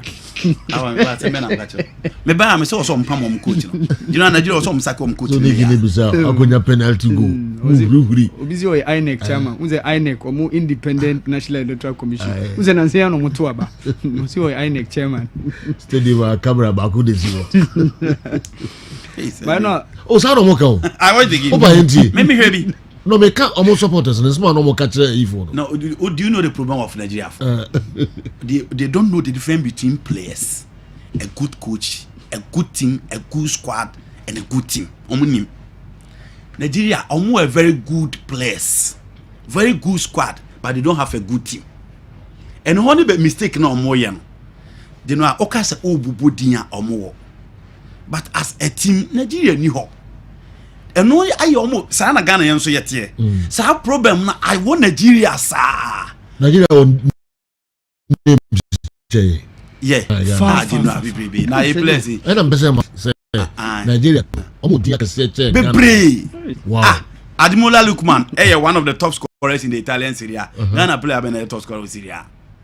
Chukwueze has been consistent for Villarreal. Vito Osimhen is one of the best strikers in the game today. Wow. You know, Kelechi Iheanacho is a starter for Leicester City. They have Winfred Ndidi. You know, they be now pay. You are Aribo. And Teremo Fikraye top strikers in French Ligue 1 this year. Bologna, you saw come on. You know, omo name say. Enzo mo tumi bobo. Omo ni coach. You know, omo ni coach. Omo problem no. Omo ni coach. And omo hwe omo game ni sam say, you know, about catch for Kobo. We you know them we they are playing as if there's Nigeria player is so ordinary. Very, very ordinary. You know, very, very ordinary. And I make us say, almost some beja to say, almost build your team need to certain level. Changing of coach is almost to say, you change it, almost you know me and Tafu, we call Yana Yaba. So, Mumba, can call Yana, do say Pesero Abba, and you so to add work on a Christian in Abba, you know me and Tafu. You know, almost a team in as much as they have quality. It will take time. We go, oh, look my left. Now we'll see me on top. Now Chikwueze or right, I don't know. Now Kelechi here and Nacho behind her. I don't even think the Moroccan team will be fearful than this particular team in terms of attack. But almost the end, almost need time because Osimhen is scoring goals. They must beat everybody. Almost no problem, man. Yet the Nebia. Almost nyanya player ba kope. Na player na di baby ya. I will say opia. Almost na. Ya no mre fi say. Almost nya Okocha. Almost nya Fini di George. Almost nya Wilson Oruma. Omunya Yusuf Ayela, Omunya Celestine Babayaru, Omunya Taribo West, setting when you meant me and Yafcon, Yanom Refi, Omunya Julius Agahoa, Yanom Refi setting when you meant me. But with a short time, with a discipline and a very good squad in the short term. Sunday Mba, Emmanuel Minike, Michael Obi. Satan know the ring you were from Stephen Cage said no until so be apologize to the whole Nigerian setup on Fananko Afcon on Fananko. They want it. It is about teamwork, it is about experience, it is about time, dedication, and the players, the will to win for the country. But almost team way there. Almost so yambre. Bully na also bully our mama. Oh, there be. The time na what ya. Oh, the I said Nigeria. Our come at him. Our over so coming, but so slow. So they come at him. Our own time. Nanka uze nanka me bagana sunina otisi na otisi mbaji fru kasa majo ade am okada. But no, I said I saw some positives within the Ghana game. No, defensively we were so tight, and how we were able to mark those space in the intimate amount of Obie how Helder Costa said you muna JC no or Gideon Mensah a tough time our first leg no Obie but I saw Gideon Mensah working perfectly to put the brakes on him. But no, I said, Joe, my man of the day was Gilberto. Almost 7 days in our dining here. No one left, no. He was giving us a trouble, our right side, no. He was a thorn in our flesh. And apart from him, the guy who did a very great job for the Angolas was Bruno Pass. 17 days in our Gina Kudus. He made sure Kudus was out of the game. And that was the same thing he did here. After say Manuel Kafumana show, Efrim, he came and he did a very good job on Kudus. And that was the same thing or exact thing he did yesterday. But changes now, Chris Utinyeno, especially put now initially now baby people were torn between either say Yenyi Kudus and Jordan. So all of a sudden when I saw say coach Neyi Kudus ene oyi Kamal Din Sulemana and odi Usman Bukari ne Joseph Pensilbe a bad change of tactics. What it means say Jordan will be pulled from the wing area to come just to support Inaki William behind him. Now Usman Bukari and then Joseph Pensil to take over those wing play no. And that was what set the equalizer for us. Flick now Inaki William Edima Joseph Pensil. Honestly, I was telling someone say Jordan Ibia could be Jinabon so. Just one or two. I didn't man or the flick number. Not Joseph Pencil a piano. Quickly and no. Just pull out for Osman Bukari. But I think said Joseph Pencil in the final touch and he should have scored. He should have scored. We should have won at least by 2-1. Nanka nyada. Kaino etiminya winner said Joka last 2 games no. And found. But they say group no in 2017 Guinea-Bissau MQ mo debut. Okay. The next AFCON 2019 Egypt. 2 debutants ebai. Madagascar and Burundi came as debutants. And the last AFCON of course was Cameroon. Yenya Comoros. Ebia Sejo this time around Yenya Central African Republic. Okay. Ebia. No mababe debutant for the AFCON. At the expense of Angola, yes, because points are bosu. Yeah, game with Domo. Yeah, we can be able to account for them. Okay. Madagascar shouldn't be a country a yentimin konya point because all group the Raping Boys. The group. But Central African Republic said they are doing something right. Coach minim sɛ ɔbɛkae Francois Zawi 2012 ɔno ɔde Cote d'Ivoire de ba AFCON ɛde kɔ finals before losing out to Zambia. After say Gerard Gilly Mokoye, Henri Michel Mokoye no, after disastrous AFCON in 2010 with Vahid Aliozic, 2010 omode Sven Goran Eriksson Ekoye, omo ntimi am make any impact bia and omode adwuma ma Francois Zawi. Ono no de omo ba Gabon, Guinea Equatorial, ni omo ko hosti na Zambia any Cote d'Ivoire share no. The man who was on the touchline for les Éléphants de la Côte d'Ivoire, ono coach Central African Republic team no. And Geoffrey Kondogbia, Obia wa help football bia is a no name. Oni Paul Pogba mo, Jean-Christophe Bahibek mo, Florent Thauvin mo, and a ball under 2013. Ewo Teki near Ransford say this guy Ebenezer Sifwa, Frank Champo mo near co under 20 France share in the semi-final. Etwa Sokoji no. Geoffrey Kondogbia no a part of that French team no. Later on, national team of France who's in Nkoyi and was switching the nationality quickly to Central African Republic. Says Oko Atletico Madrid or one of the kingpins of midfield no. Or no headlined the Central African Republic team no. So he said it tells you said they are doing something right. And probably this time around they can be able to qualify for the AFCON. Okay. For the first time, for the first time, because yo double now. I'm more confidence. Say more game to spare with the Angola. Say near pressure done so far within your group near Angola. Because Angola were 2 games, no. Obe a game against Madagascar. It was the 11 November stadium, baby. I boy no. No asako Central African Republic. So he said, for Central African Republic, their destiny is in their own hands. Omutiminya that 3 points, against Angola at home, possibly a bit more qualify. Possibly a bit more qualify. And said you no nama dynamics aye hu for Angola. For year dear said you 2 games are can Central Africa, Madagascar dear said these 2 countries and say moye country mo best jina enim a prevent here from reaching Cote d'Ivoire. Ya ye own border. Said you ebe humpa ebe ya say ye kwaf ko ni ntimi nkobi na ba bia eye omaya ye ne omo share border ibetimi afa kakra ko. And I don't see Central African Republic and Madagascar being the team standing in our way from preventing us say ntimi nko competition no. Don't forget to mention Sharp Attacker Yasan Washin. He's a member of the Central African Republic team. So who do they buy? I phobia. They got his way. Got his way now. He is deadly. I know this. Uja. Yasan Washin. Mo attacker wa about 12 games to nche go. Yasan Washin. Cha has kura onya bi mo. Oje dollars. Oh say he is on fire. Or your fire meeting be.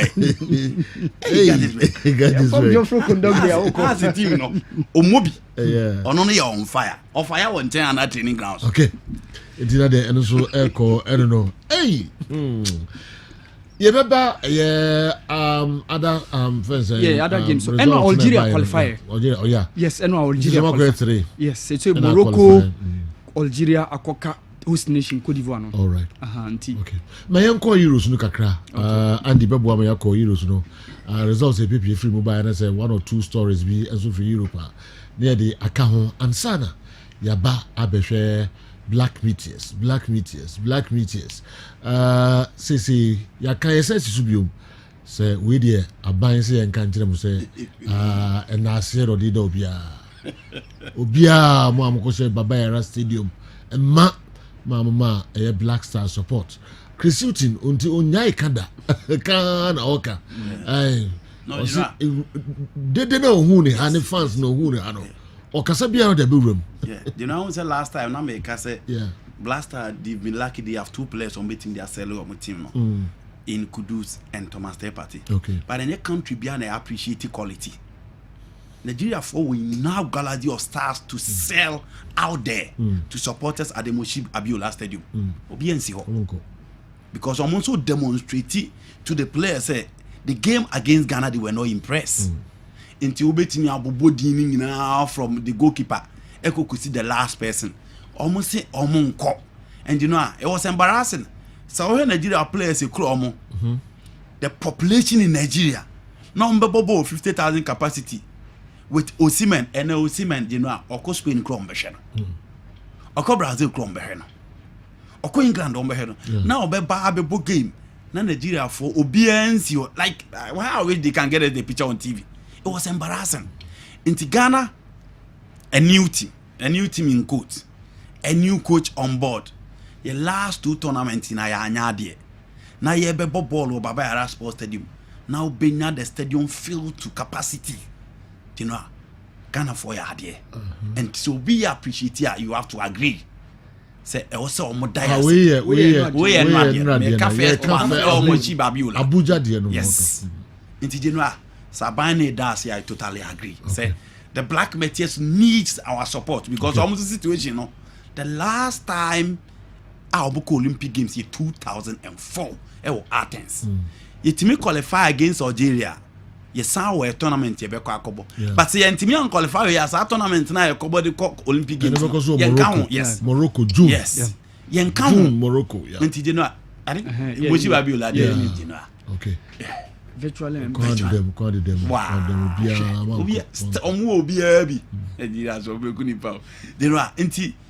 At least the Black Meteors need the support of Kumasi for so Algeria team no. The last time how many ever ball draw and you call share and at this time you call draw and when side of Africa free they can do anything. Your question of net tango Koreana. Yeah, we are born a question. You know, some Martin situation see it me question on Namia. Players in the crowd near Nabas and farm, almost the taxes never form airport. But after getting the famous draw at Accra Sports Stadium. Don't underrate these people and unim North Africa for no. So Kumasi will need numbers this afternoon. On be here dom normal baba be 30 minutes. So Abane and Chris Hutton you know. This is Chris Hutton who has coached in all the top venues in the EPL. Stamford Bridge, Old Trafford, Anfield, Craven Cottage, London Stadium, Wembley, Etihad, everywhere. Now I appreciate these numbers. I also want to appreciate. Okay. The National former ATK and it's a more be popular stand, you know. And I feel center line free. Be a na ongo game no. And then 4 p.m. and na baso. I say it me class headily Ghana. I say di Morocco. Na feel it me a Olympic Games ni be there. This is a class headily. Said the catch them no. You could share the other time, but have a board draw. Intino ehunya pa say kuyi Algeria for no a film and then 4 p.m. VIP hono and penifos on Beji Kakrebi 35 cities. Dina and also and no. Imagine Jeffrey Schlupp is added to this Black Stars squad. Unko Joseph and a day we and so Abreye. Unko na etisay Brekum Chelsea, some of your party. So please, I want Andy to enlighten me on who we will consider as an established player. We're having discussions in your on your YouTube live chat. Rabbi Edway Ifri Accra and so Abeka Yensa also say established player. I mean, Mau Jina Hoka Kratchim, but I'm so more anti. Yes, I giddy. Chris Hutton is gradually killing the egos of some of our big guys. He's proving we can grind for positive results even without our so-called experienced players. Dauda, anyway, every WB and so Abeka Yensa and Anopei. So I really side with Andy Kemp. We need to lower expectations, but Chris Hutton will get us to the promised land. Aru Nyankumasi Ahinkro and Yensa account also at the Aru na etisay. I was very proud of the Black Stars yesterday. Like Andy said, the future is bright. This is Finidi. So we also Datano. God bless you all. Please, I want to ask, why did the technical team refuse to call Schlupp whilst we kept having problems on our left back position? I don't understand this. Latif, East Legon, Accra, Unaodiwe, and so Brian. Latif, you know, and so every good morning, sir. Is it true that now Morocco is the only African country to have beaten Brazil. This is Derek Chaku. If you Bokrum, South Africa, and Abreye. And what's something to say? Say you say World Cup no Cameroon share Brazil. And I'm referee and check. Okay, Newton. 2001 2003 so Cameroon share Confederation Cup. Confederation Cup. Okay. All right. Newton, you hate Barbara Man simply because he isn't a Kotoko product. Jordan is not playing anything, but you always hailing him and showering praises on him. Black Stars can never win a trophy with this lackadaisical player playing 90 minutes in a match. Mark my words. Why anyway by Blay and Zima way and so Abreye. Okay. Yantuaso be a sena dream so watch there. Abomerigu Dennis Mirigu in the Upper East region we have Marcus long messages. Good morning to you, sir, and your respectful crew. Daniel Amate is not good enough to be a starter in the national team because he makes a lot of mistakes from club to the national team. But the World Cup, for the national team before the World Cup and after the World Cup, he's made a lot of unnecessary mistakes. You could have avoided that penalty by clearing that ball away. Sergio, you can let your team check. You see that Daniel Amate has cost us more harm than good in our current games. And also Joseph Pentel has proven that he's good enough to be a starter in the national team. Because in 2 games, he came from the bench, he changed the games. Okay, for us, Abomerigu, Dennis, Efre Merigu in the Upper East region. Medidrakra, na meba, na fiye de Akanina, and so Bremo. Oh, tie Kessben 92.9 Accra, Kessben 93.3 Kumasi, Sanso, and DSTV channel near 364, Go TV channel no 173. The reason why the FA chose Adu over Chris Hughton was because the president. Okay. The reason why the FA chose Adu over Chris Hughton was because the president, Nana Adu, mentioned him as his favorite. The FA wanted to dispel any doubt about government's interference. Okay, Kojo Edwin Friega and Abreye. Dominion Herbal. Mr. Ken, Dominion. Herbal. Nene mumachuchu nkomoka Ken Saboko. Oh, Nyankopa. Okay.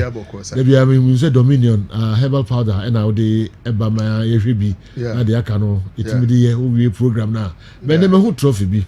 Eka ho wa. Pacho and trophy be ya.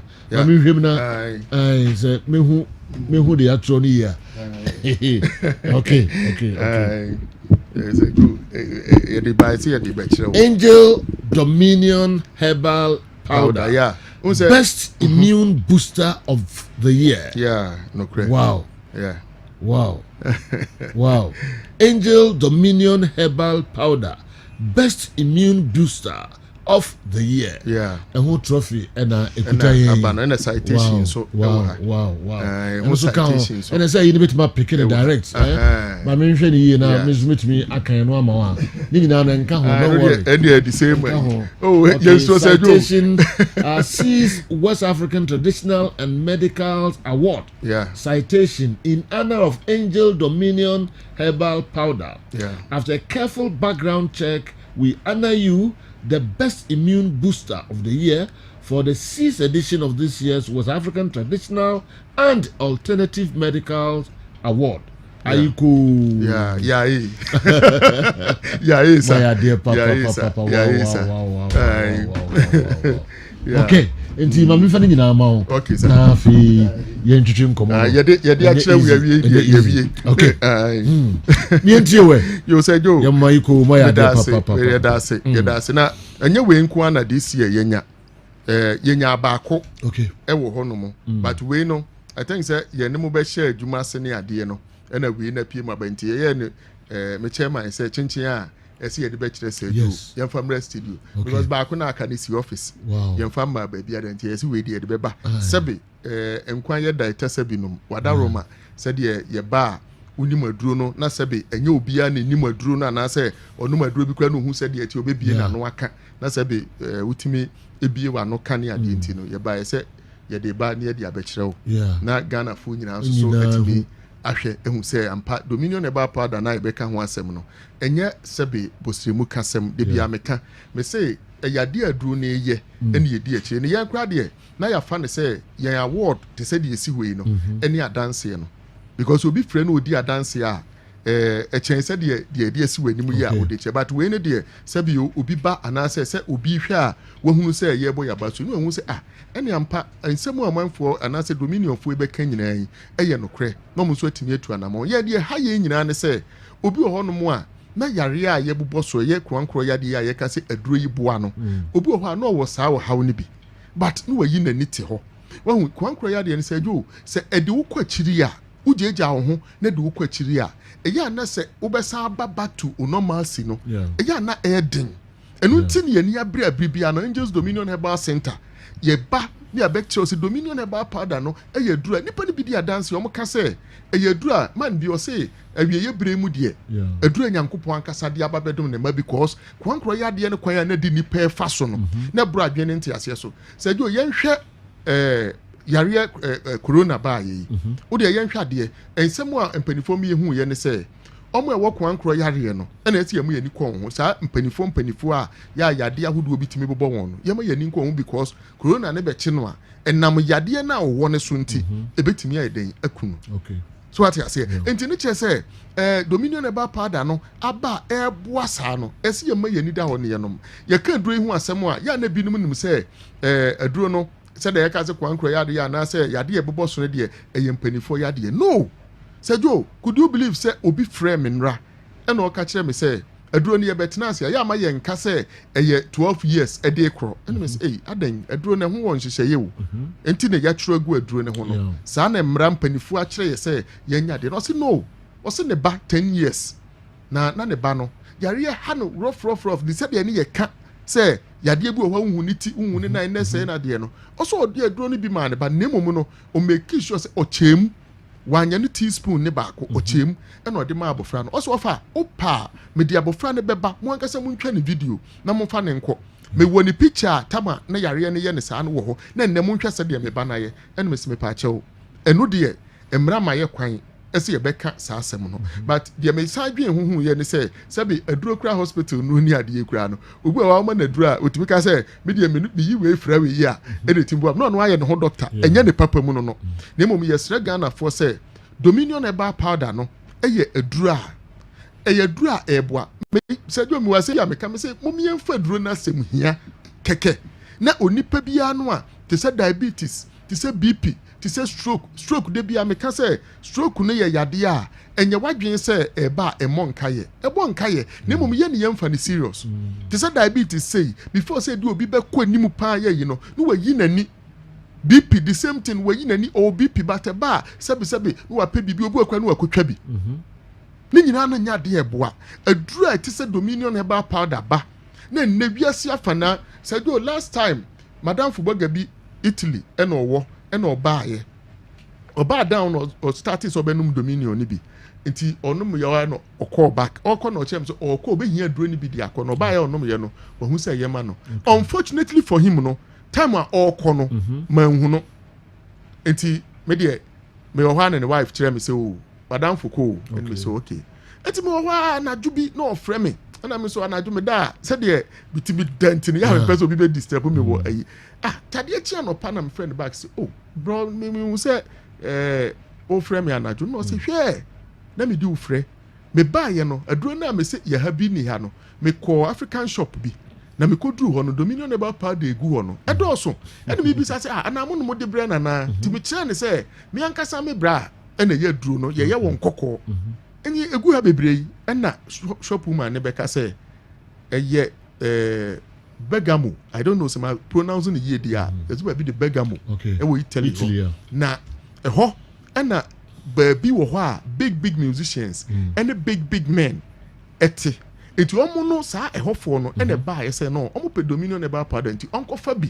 emra ene so wakofa ne bebredi aba no na say jo nim bibi ode ko no omu sizi ye ewo eho airport to omu sizi ye no unim say abrofo de powder sem de ehu hia on pa ene omu de ko ye tu ma ne so omu je ne number ne ade na yi nyina na omu de ko ye like omu de ko ye no be week time oha we no mbe gina ye ene omu de nro ni nyina ba ye or say let omu de man ne kire say Italy government approve aduro na ma om say eye good omu betimi anom omu de aduro na brand ma me ne kura say oye shock say ni niema bi put Ghana for the etimi de ko bi ni ade na yitu kwan oso omu gi omu mfa mre wo omu gi a omu de kwa akoye nhwema na omu akotu agu say mo samu de mo pe niema bi e mo ni ade yi dodo but Dominion eba pada omu de akoso he was shocked ti otwaye picture otwaye e de kire me say ma me na nkasa no wa ye busy so on the otwaduro na wo ho no e na ode send me say me nhwe na obekwa kotwa approval yi na omde man no government na dia tum no obekotwa no so na ode abre me ena na make say yet Ghana ha wo sebe yet Kumasi ha yet Nkoko yet Accra ye wo Ghana but hwe nipa a request for duro no e wo baabi na wuji di say sebe obroni ebe request for duro bi keke wo bra wonhu bibia wo mu enti ye besre Ghana for say Dominion eba powder no ye de ye beba say do wo ha de ye nyai ha bada ye beba na ye ba ye ka de na akire wo tie ni yie ma me papa obi onom person ko onom no ne ade be chi no na ne ho ato no enye yie esono bi a obi be nom ne ade chi no odi adanse ye kwabu o mpo ka ne say ni ma me di okay wo say no wo si di panaji ayisi no ampa adu na ye sa na ya mame enti say obi nom ne de ne na de chene ne ho ato no a enkire se won so de e bia ya de wu ba o so yi could you believe so obi o hono mu a stroke ya de yi abone be 15 years last man bi o so no e man ne kasa ene eseye like stroke no eche no de mild enti o kasa na fe ne kasa mu nti onum aduro no for onum one say wie ye pe ene hu se ne kasa no aba normal wow enti say do say ye di award na ye disi ye je one manum no me no oh yes oh say do enu nti o me boss say faduro no fakọ kire say do no hunu say ade na oka no nka no kwa yes Sejo so wo say am fan me do guma me nko dware ni bi meba na baba yes sada tie Sejo enti ya da wase wo ho na ya wo ka no na dance ye de ye ba eden ya na ye pesa manfo nso tie asem bi obi aka e de afaduro no ho keke se de be ya e be ma po na yesi no e bi sipi ye be sre Ghana fo enye sika wo aduro we me kan se e sinka ye na kese ti se milotin na nka si ho na ne wo no ma no na emu mabuo na ye be bo saa no no ontimi nto enti we ne de ya ye no bibi ti se sample enti we to ba ko sei na no mu wi a e no bi wa no akoto 5 obu anu akoto 10 enti mpacho o sadanse no wo ho de a ka ye nti obi anu mu asem kakra na fe ba bi amanfo be nya bi no ye de atu kakra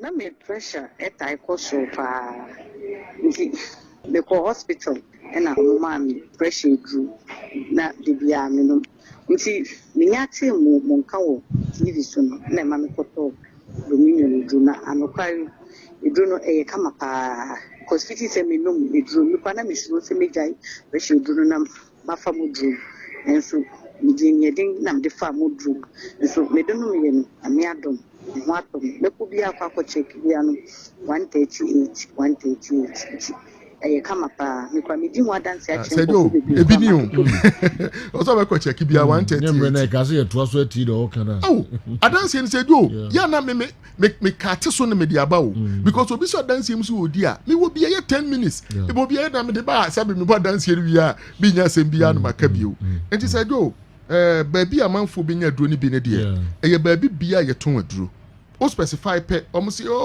na me ko ho no ho no nko ana mo kan se bi wonti ho na me call ye no wo baabi bia ye ton aduro me pa cho ye number no a mo betimi di afre ye me kasa wi a 0543 0543 15 81 95 0543 0543 15 81 95 eno ye office number na obetimi ne me de akasa me pa cho so wakra e na wo hwe yen ya number be frɛ ne 0249 591 843 0249 591 843 and Kumasefo omo a etie yen wo Kumase ha no on be frɛ 0248 63 28 and yenko okay yensi Kumase ne so bio 0248 63 28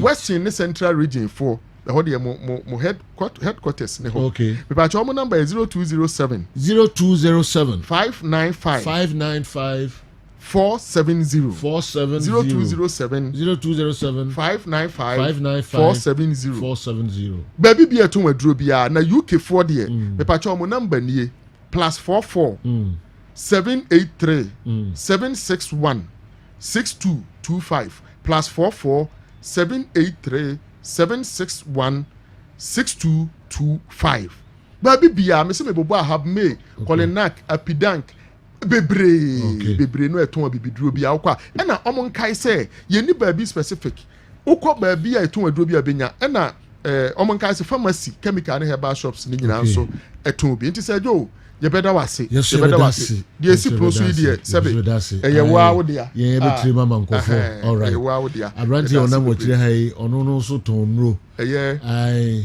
oh okay no di jase me dia na oba be yiro de ba kwa bre no dia kan ko shop da bi we di nyina yo pa cho di atobra be isa na fogumi ho na da bi ebi nko shop ho wodi ma ko no akọ jibe ko gu shop ho is Dominion and so I don't know so ba ko no mo ye no afiri ho say na mo si packaging no packaging no o say e wo system nim nti we ko no gradually no obi ko na asesa ba we ya o ma na ha no say bia no e the same e ya the corona nti efedi kakra e be kakra na ba ko ni bi ni system ni mu bi yo ken e be da se pa Dominion herbal powder say omo abaso de de ama omo mamehwe yine ba ko citation of the mammo okay mamehwe na mensan enkan biom na enfani enkra West African answer na afre you why no hey no okay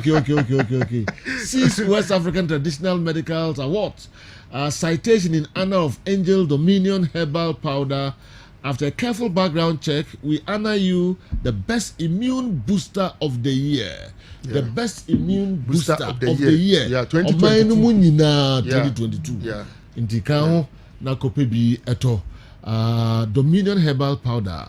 Na wankasa obedi ho dance nema beyi edi free wo system kan ya dase. Ye so ane wo edi ama eshi ama asan eshi abium. All right, ebetwa eye agudie mu nsem no eso adwafo asan aba betrase ebiom mo messages no enso ba na eba. Please, don't you think Imoro Ibrahim could be a good creator from the left? This my one cent opinion. I'm Joe Dansuman. Joy, would we free? Joy the way free, Dansuman and Abre. Good morning. The coach needs to work on the strikers. We should have won the match easily yesterday. Possibility, anyway, if we Taifa and Abre. Possibility, Taifa. Joe, I'm impressed about the Black Stars performance yesterday. Please, coach, I beg you in the name of God, you should bench Amate. My name is Nana Yao, chairman. Afuako and anyway Abreye. Also Mumbenchi Amate Emano. Joe, this is Audophobia. Trans Kumasi supporters for the love of the game that they're going to fill the Babayara Stadium. Okay. And all sports callers association members are coming. So try and come with your family members this afternoon to Operation Fill Babayara this afternoon. Come on.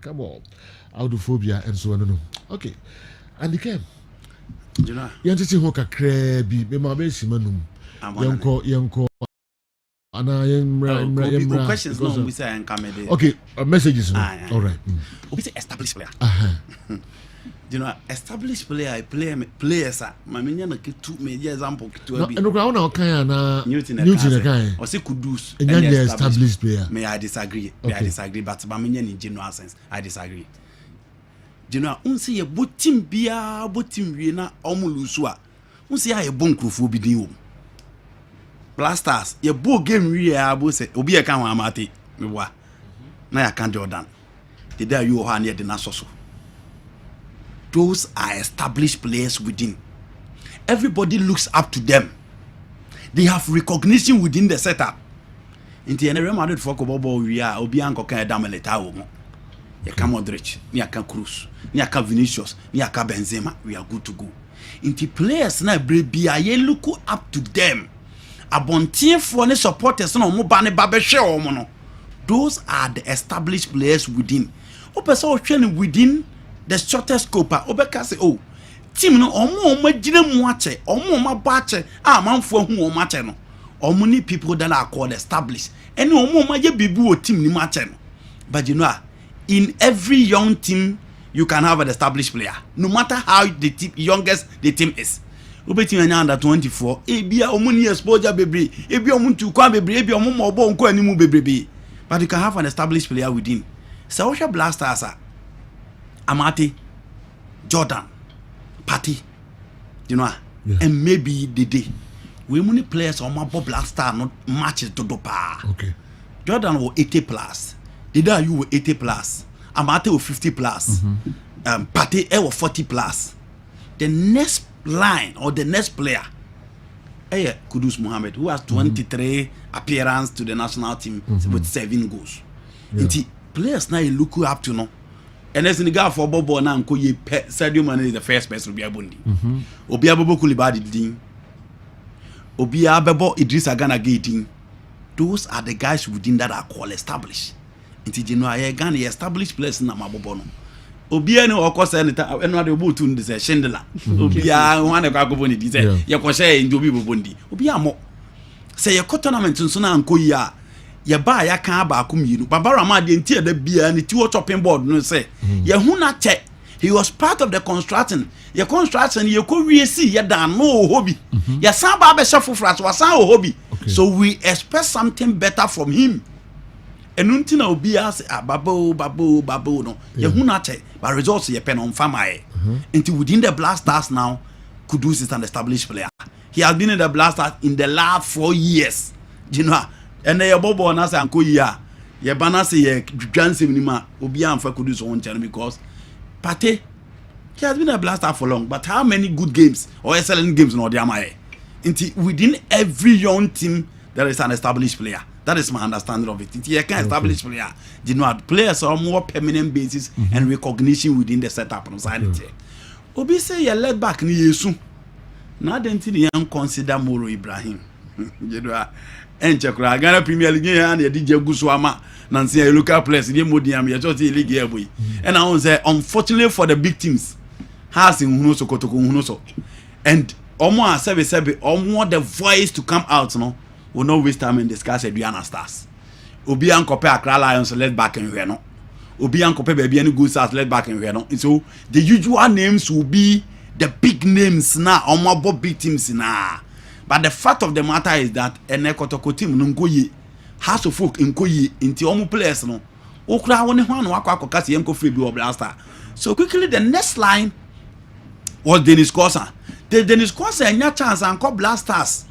Anko ban kire so ntimi mo. Na ne performance no wan san kwa anko that drop performance in the Chan tournament. I mean so senka Dennis Kosa and Sudi Beba Sisia. Moro good player. Last season ball of bomber kotoko den ye ball ketwa but Genoa ne performance wo hila no say na tie e ho na wo se me ye niko okay your problem no Genoa e wo se nya time ma ye ho e wo led back ho Gideon Mensah for me he impressed me yesterday compared to the first game but Genoa he needs time okay Amate de Maka he had been the weakest link in the Blaster for a very long time but I see he had been the weakest link in the Blaster for a very long time but him be idea ni correct full backs no but I dare back on you know any question to train say experience yenton ene wakọ akotobi eye system na o see ebo e man si utu eye amate e o see making sure so we work around him because ye pempe coach is na abani nyina you know omo use amate and is the consistent center back in the Blasters Joseph Edu ho Jikubebo otu ni ka si hu no bi da wa fairly off Salisu ho omo nyina coach yi ba ko a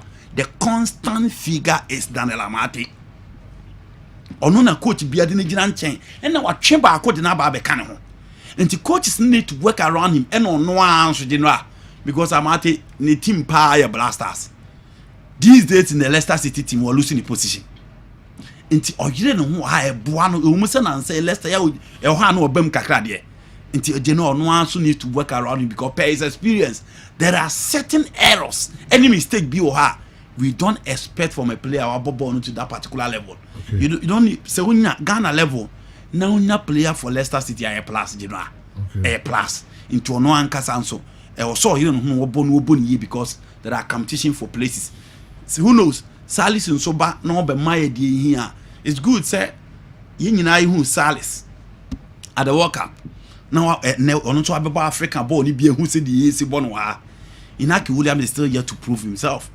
After the last game, Obi Semenyo, honestly, a man a chance and one went to me about. But you know, we still calling for time and patience.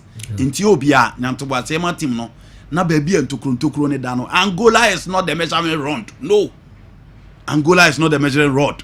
Na yen you don't home anymore with time. The team will jail. Inaki Williams. Me who says Black Stars jersey and the baby 3 months. Oh, Yame my boy in Shigo. You know. Just about the go. More ye go on, born to me more, and you go na.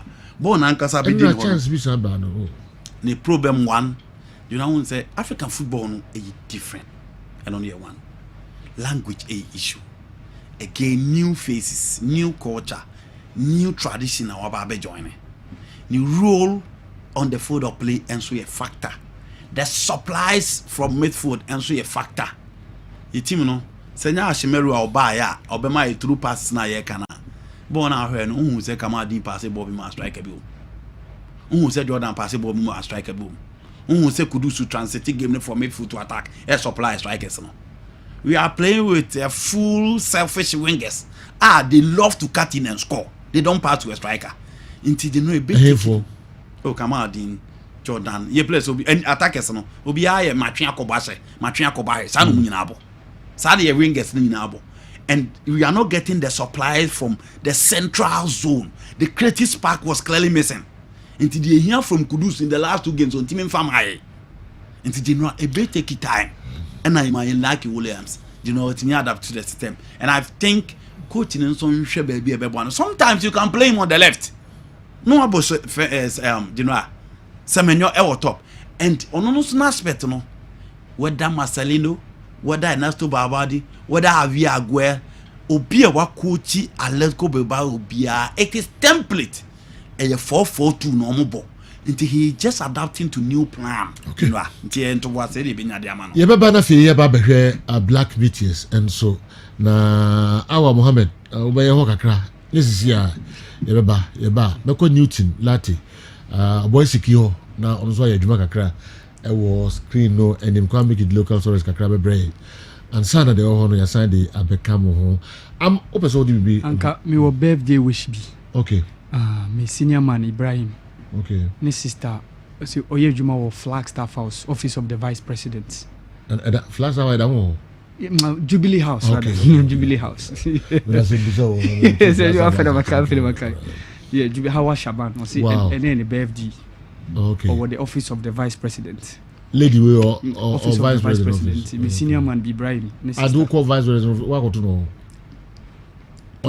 Probably. Wow. Probably. Okay. Your friend say Hawa Shaban. Okay. See and then the birthday. Okay. Ibrahim on foul show in Niagara. Oh, nice. Yes, so me senior man be Accra. On foul show in Niagara. Hawa Shaban. Happy birthday. Birthday as I see the month of Ramadan. Yeah. Wow. And I say blessing wow, yeah. Insira pa edi ma nyame insira onyo kese na on Trewashim and so Emfa Emai Ramadani blessings a woman Hawa Omfa Emro. I mean, I'm of the opinion that Kudus Muhammad isn't the modern number 10 we need. Although he has the ability to drive through a team with his dribbling and pace, he lacks incisive passing needed to create chances for our attackers. And this is evident in the way he has been deployed in Ajax this season. I would love Newton's opinion on this. Owahine, anyway, if we Techiman and Abrey. Pato Landy Service Ashtown. Pato, I say, Coach Chris Newton is building a Black Stars team that doesn't belong to anyone. He will surely be successful if he keeps on like this. Hi to Mr. Clement Boatin of USA. Pato Landy Service Ashtown, anyway. Pato, we say only Dominic na Mobaba, no Mabashe, under 23 meters against Algeria. A free gate. We did that there also be some ticket in Famro. So when Dominic and Monconco here black meters and there 4 p.m. at Babayara Stadium. Because we have 5 years to na police vacuum. And the attire na I didn't know my friend as is Eric Kwabena Queen and so way Abre, good morning. I once told you Ghana is fading out of our box-to-box strikers. Box-to-box midfielders and strikers. Do you have box-to-box strikers? I kept hitting on it till now that the goals are not coming. People are now complaining. Let's make use of Jan and his as he's alive. Okay, let's make use of Asamoah Gyan as he is alive. Every time we call keepers coach, but not strikers coach, say keep an eye on the RTU striker called Eduku. His runs, positioning and scoring. Kwabena Bekwin anyway Abre. Kwabena se bibia boko there. Okay. Yeah, it was so why there and it was so. Did the Akuma Senior High School also saying Chris Newton needs to create competition in his team, because I've seen that he can do the work with much effort. So far, I haven't noticed any player influence in our 2 games, which is a positive thing.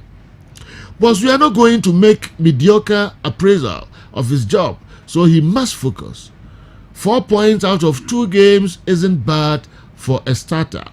Also, our under-23 team needs total support as we did for the Black Stars. The free gate system is an important way to draw support for our national teams. But let's all keep in mind that our national teams have no competition with any of our clubs. So Aduana Stars and Great Olympics fans can play their club's rivalry, but they should be collective when it comes to the national team. Didi Akumadan Senior High School. Okay. Newton Latte Marijata. Say yeah. Yes, Boko boss. Masombo has so na ye blaster yi. Edi kan bobo bia. Na kan kanya me mai. Onyama ya ona kwan so manya ni notification say say oba. Okay. Oba enjo ba. Yeah, general. Entoko ya okay. All right, boss. So enra Angola, the Ghana Blaster etimi ebo Muhammadinya, a drawn game against the Palancas Lions of Angola, and it was a game and expectation it was through pa starting lineup Angola they be game, and of course Ghana's team, a very attacking side from Angola coach Gonçalves, and making sure say at the end of the day a positive outcome out of the game. But we Ghanaians, yes, we see hope now. Our Christian team, we say for a long time, we petimu, a betimi as opponent, we know betimi a gina toe to toe now on our ball. So Osha Angola for now right from the kickoff. Now more pressure, intensity, everything showed. Say in fact, when your game now general, omobaji e dey free ensemu an sa. And one of the times I not mention so about this Angolan side, they say every single move they made now a geared towards the final third. How want me and you go as early as possible. At the ball no at with a 3-man method here. Not just say Angola for them making sure say every single moment, bet me at dominate to a method. I'm now at the area. Sometimes I'm more a striker. It's me a drop it back home. But one of the times I not make sure game no say every move biano, it felt like your team analyzing Angola for the power. Now me can't say me throw more times. Open so who team in strength. Yana Okrabono, any own Crabono, and then a bemo who say team will say the strength in you. So Ghana, yea, not your strength pano, especially your Crabono, not yet the bar, not any say. So talking about your strength, my main highlight it. 3 players be entry say your midfield me and Sanwa the call game no. Of course, Salis Samed here. Ubenya Salis Samed, Ubenya Edmonado, Ubenya Kudus Mohammed. Now closely monitor why na obi enyina ne nchen na say oh taking it out of the game. This is Salis, a man marking. This is Edmonado, a man marking, and then this is Kudus Mohammed, a man marking. So you 3 midfielders now on more game no. You hope you say from the first phase, you jibon no you debate me a connect during the second phase of the build out. Asana kodu akama din ne Semenyo and a Jordan na you hono. Me and send one fin hono mo de ya close to be in every game no. Na e ba ni say no not just tactically you busa team no say what the ball na fan chain the full backs no ho and now say on recycle play a crumble so na be fa or the ball be or maybe you go for a long ball say ya mate ball here akodi Angola for no. So it kept asking a lot of questions, especially when we had the ball at feet. The same situation NMS also highlight actually say zone will say ya may highlight it no, and then we are talking about a method that you're closing entirely out of the game. And make us say you're closing entirely. Make Salis ehwasem. Every single time about dropping say about bejibono, now you're closing the nefumo. Similar situation. And Albania, a player for Edmonado. Every time now you're close to the nefumo. Sometimes impo yana kurus a drop a babe kanwa. Not just a quack yes, 3 midfielders in Yano, or be any horma or freedom. It felt like the first scene in who but it's always different. And your midfielders in the kind of liberation. I'm betting at Jabon or Diako. I am sure Chris saw this. Our game now boy, no. So Amate would always be forced to go for a long ball, except you vary our infinfio and sign your movie ball no quickly at your court. And so share a bit infifia always born on your side of question because you're 3 midfielders no way or be a so. Why should it happen that way? Because when you say Kudus, so why you know or betting about Jabonico, Edmonado, similar thing, and then Sally Summit. And so the first phase of our build up has always been an issue, especially against teams that omnibus players. Now, a bunny say no question back on a yebisa. Say ye local wouldn't you move out from the first gear or the first phase? Yeah, now a issue the so Bono about Gideon Mensa, but general as at the 10th minute, ye pequoia befaswa, ye the Bono call in the final 10. Now watch Salis here. Opejan in Sasa and Fabon and Coma Kingsley Shinla Ewa, Etina Salis Wapejan in Sabacono. The reason being that Edipa 2 and a close to Kudus. So at the end of the 90th minute, one question you baby said Kudus and Hunubono so, but Kudus is here being marked out by 2 players. Now let me tell you the other side about Edmond Ado. Edmond Susu Nipa 2 and the Digino so. The same way and Ababa as Salis Ahmed on Susu Nipa 2 and a Digino so. And it's always been like that. Say you midfielders and you close more outer. Yeah, now you struggle. Now the reality is say you grab ball, your strength, and they say as a nation. So open or more a ball ne Kessben exchanging a lot of passes between themselves. General, one thing I mentioned and so they said now your team here the whole cry you born every first phase. Born about this Salis so but let me show you something. So Salis at born every day as I said they call. But how many players can you count around the zone Kudus and market on 4 players in the general Kudus so born you Salis. But all connected to Kudus, no Nipa 4 and the Kudus. He is our best player. So every opponent map up a strategy, of course, on the Barrakion. So at the end of the 90th minute, you can say Kudus and Hunubon so and you know systematically Angola in a free game room. So I've told you, first phase, you had Brett, second phase, Abba, Salis I didn't work with Jibono, why not on Fabon man? Just so the Mark Kingsley. Because Kudus there, you're in a free game room. And a bunny say no, yeah, now a very, very tough set. Kudus, a bit me about game room. Say, yeah, a player, but I could bet me a dribble. I get it, and it was so obvious. Chris Hilton, Jotoniama down. He really saw that. but apart from say you cry ball no person also who your strength and your ball no cry your shape you recover the ball from the opponent. So talking about your shape, not just say you were Antonio Semenyo field no so, and this shape has been played out before. The 4-1-4-1 shape, not a year Juma. And you remember so two about 4-1-4-1 with Baba Idrisu and player friend said Afina Jam in the game against Nigeria. This is the 4-1-4-1 shape. Position where say Salih Samed. The one attacking Semenyo, then there is a back four and attacking four. Attacking four no Obabenya Edmona Duni Kudus almost drop it as a hybrid number 8. Obabenya Jordan and Kamal Din Sulemana. So 4-1-4-1, the shield and the focus Semenyo and then Salih's position. That makes up the position. And Kobani say now, Angola for no so struggle say I'm the ball because and this is down to the coach. So only manager very good Obama shape a ball crowd betimi e dey ball na call but ulusu ball we what shape are you moving in e dey recover ball no. So talk about anytime be Angola for the ball neighbor the kind of shape you're moving into, and sometimes we go to this extent in going for a mid block, sometimes you convert it to a low block. This is 4-4 and then 1-1, especially Angola for no by Yeswa. That is when Kudus becomes an attacker who plays just behind Antoine Semenyo. So 4-man backline here. Then we have an attacking 4. Ebojina Kudus echi. Now Ebojina sorry Antoine Semenyo. So 4-4-1-1. Any shape you grab in a bit of a mid block, but I can tell you so way a deeper. I say the over kind of mid block and this shape is good. General, a bunny say Angola for that recycle ball no I exchange possession. Sometimes we can even go for a 5-man block because shape now very very tough for Angola so me penetrate. So 4-man back line here. Osha nipa for Gideon Mensah Mate and then Joseph Edu no Babenya Kingsley. So 4-man at the back, 5 from Fifi near Ja Antoine Semenyo and in the final third. 4-5-1, mature 4-1-4-1, mature 4-4-1-1, and mature 4-5-1. These are 3 phases of variations from manager Francis Chris Hilton. And wouldn't you applaud this manager? A quite bear so and Angola the bono a baby your team. So you crab ball we've shown strength. And you grab ball we've also shown say tactically you shape play good a pass here who here extreme creator and stand with me the ball no ababeram. Look at how deep we've sat. So I must spaces between the lines, the last line of defense and then this line I am so tight and you're giant Tony Semenyo nko say ono kra no on press it because we know some of the ball never be drew her either they switch wide no matter try some cross the aba and a bani say na keeper no and I protected no and yet threat you're reducing the quality of the chance away and there's no way this ball can end at an area and yet dangerous for the team. We have more bodies in the box.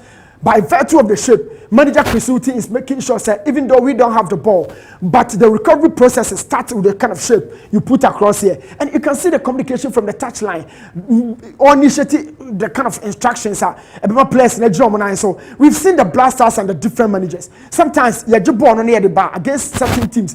Only enough quality. You're not here struggle. But going for a 5-man method in a game one, Obeja back forward.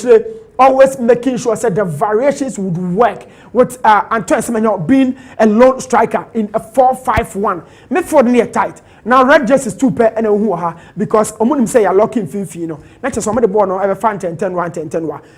Chris Hilton is working. He needs the support of the nation. But already Niamanan Ketin details before ball and getting into the final third, not just say you're reducing the kind of threats, every and one of them around the 5th minute and you recover ball around your boxer. Not just say Angola for a quite be anyone more general on betting the ball and as I showed you earlier versus the 4-1-4-1, the shield and the focus. Ubenya forward, this is a quality formation. Without the ball, and he found Angola for no at the ball, and that was how you stay in the game. But going forward, you na niema bakum you be o game no more. A trial, a show say no. In fact, yanko game no say yakokeke. We indeed analyze the opposition, and I try say the strength or power no. You best set it up on that strength, You nullify or you negate, Na you maximize your strength, and a banner say na a so applaud manager Angola front the ball neighbor, but look at how deep we've sat making sure say every single space we consumed out. Now Angola for no a struggle. They can repeat or recycle the ball as much as they want. But look at how I drop it within the line. And this shape is the last shape I'm home from the manager, a friend said Chris Hilton. And in a 5-3-1-1 shape, this is a 5-man back line. No one anymore. And then apart from Yensan, you have Antoine Semenyo around this zone. So a bad deep Satan there, a piano on Angola for betting the ball, a room. And it was an away game. Piano why a poor ball work as a Ghana defender. But trust me, whenever we lost the ball, we make sure say a quiet back me and Sabia, especially a Damwa, Angola for betting the ball no a room no. We reduce the kind of threat bet me at the buyer. So and at the end of the day, there was one thing not mentioned so. But from here, let me count Antoine Semenyo and Jordan Ayew, the differences between the two players and the actual. Your 9 for me and son anyway team num. 9 for me and son means your Jordan Ayew, your Antoine Semenyo and your Inaki William General. Now me and son you know obia on a juma way. What we know they say Jordan Ayew and say obo 9 check. But trust me, your brother shot near the aqua and microphone press here. No more pressure bear, so now you're committing errors. Now, about a long ball, you need a receiver who serves as a focal point, as a target man. So the way I'll be taking a ball no free throw, and you're free throw. Okay, it will be a so into that space, or didn't in the teaching ball, no to space. A second runner or a third runner cover. So a long ball. Let's analyze the difference between Antoine Semenyo and then Jordan Ayew. Let's show the kind of impact that Jordan at the back game. So that ball was for Antoine Semenyo. When me connected to and a ball but the ball was for us. There's another situation, and it's around the 28th minute.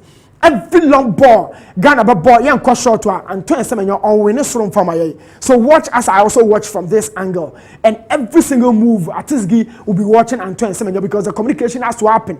So ball really the guy isn't really there, and we understand they said. And your strikers in a good was but for Antoine Semenyo, none of the times, and I will say, oh, we need ball being put at the mind, and it's getting to the 48th minute. Every long ball, Ghana, sometimes pressure crab by so your bono bakum you true short passing sequences, hoping say everything a long ball. But look, Antoine Semenyo has always been chasing shadows. On football, so let alone or dropping park for the second ball. And that is the lead striker Olivier. Let's talk about Jordan. Let's show the kind of impact, the minute detail Jordan at the back game. Say you switch it to Jordan here, Antoine Semenyo. Jordan has always been winning at balls aerially, and he has the aerial presence or the 7 team no buying. To the power. From that ball across almost 80 meters, now or three ball not toward the amount Antoine Semenyo, and it's all down to Jordan. Inaki doesn't do that.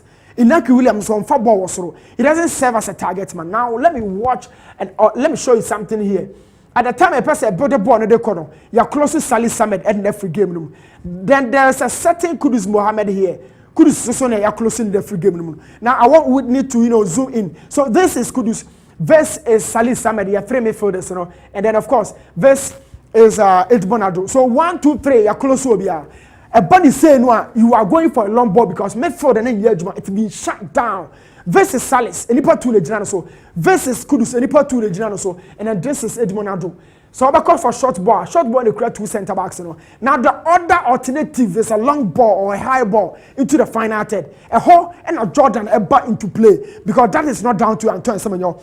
He's not winning that ball for you. So after careful negotiation, say bet me a free a true short passing sequences. You to me give one anchor. How many times you say I'm at the Gideon Mensah, Gideon Mensah, the I'm at the Gideon Mensah. They will press us here and then they win the ball back. But as soon as the ball got to Joseph Edu, he really was watching somebody so bad but still Samed and so and watch Kudus here. And then Edmonado is out of the picture. Ebani say no, we are going for a long ball. Now that is when Jordan will bring the ball down here to create the chances. And you are telling me Jordan any impact here. Me, I saw an improvement. Jordan ball in Akodi Kuduswa, he negotiated. So earlier, no, you saw some ball, no, now I will Gideon Mensah on to me from but after Jordan brought the ball down here, this is Gideon Mensah in the final third. So had it not been the fact Jordan brought the ball aerially to the floor, Gideon wouldn't have been here. And it's he that really does everything on the part of we Ghanaians, and it was down to Jordan Ayew. So Jordan might not be very effective as we want, But maybe say another game na me share, you know, Jordan A really was doing some superb work, winning all the balls. Because on the Kamal Dean when he was Semenyo team fast ball, Kamal Dean na do any better so. And it was down to Jordan Ayew to, you know, get all the aerial duels. Onye durable also, but he made sure so omo boy ni mo nti obeye sa adwuma no e de ma. And trust me, Jordan Momo offer ball should tell you say, you know, asem aba asem asi, and we need his services in that regard of the game. And Jordan was making sure say a bunny say fast ball general, he was doing his best. And no dear, one for you might not be very, very fair to Jordan Ayew. Me, I've said it, the set piece is everything, but I am telling you, and not game the dear. Say a Colombo, he was the only solution, and not a Jabon free throw. To say the other buyer, he's been doing it. That Gideon Mensah cross or Sunday touching, you know, it was Jordan that brought the ball aerially, and San or they Babeto from. And that is the kind of impactor Jordan Ediway team. He's different from Semenyo. He's different from Inaki Williams. But he's been doing the bit. Now, apart from the stats, you know, in the first half, we had only 2 attempts at goal, of which none of it ended at the back of the net, as compared to 8 attempts from Angola. Let's talk about the goals. This was the first goal at the Angola from a penalty. I'll be showing you a lot about why Amate has always been the last tackler. It keeps asking questions from the system tactically. Say, manager Chris Hughton would have to work on that. So, earlier in the game around the 26th minute, similar situations here. This is the back four. Gideon Mensah has been taken out of his zone. It means that Amate will be doing that recovery process. Now, one thing I saw Shannon Sonny said, every single moment, Gideon Mensah and Ayana pressure corner so the zone. So watch here. How many players can you count in this zone? Whitney, help me here. So you have 2 players in white, but equally you have 2 players in red.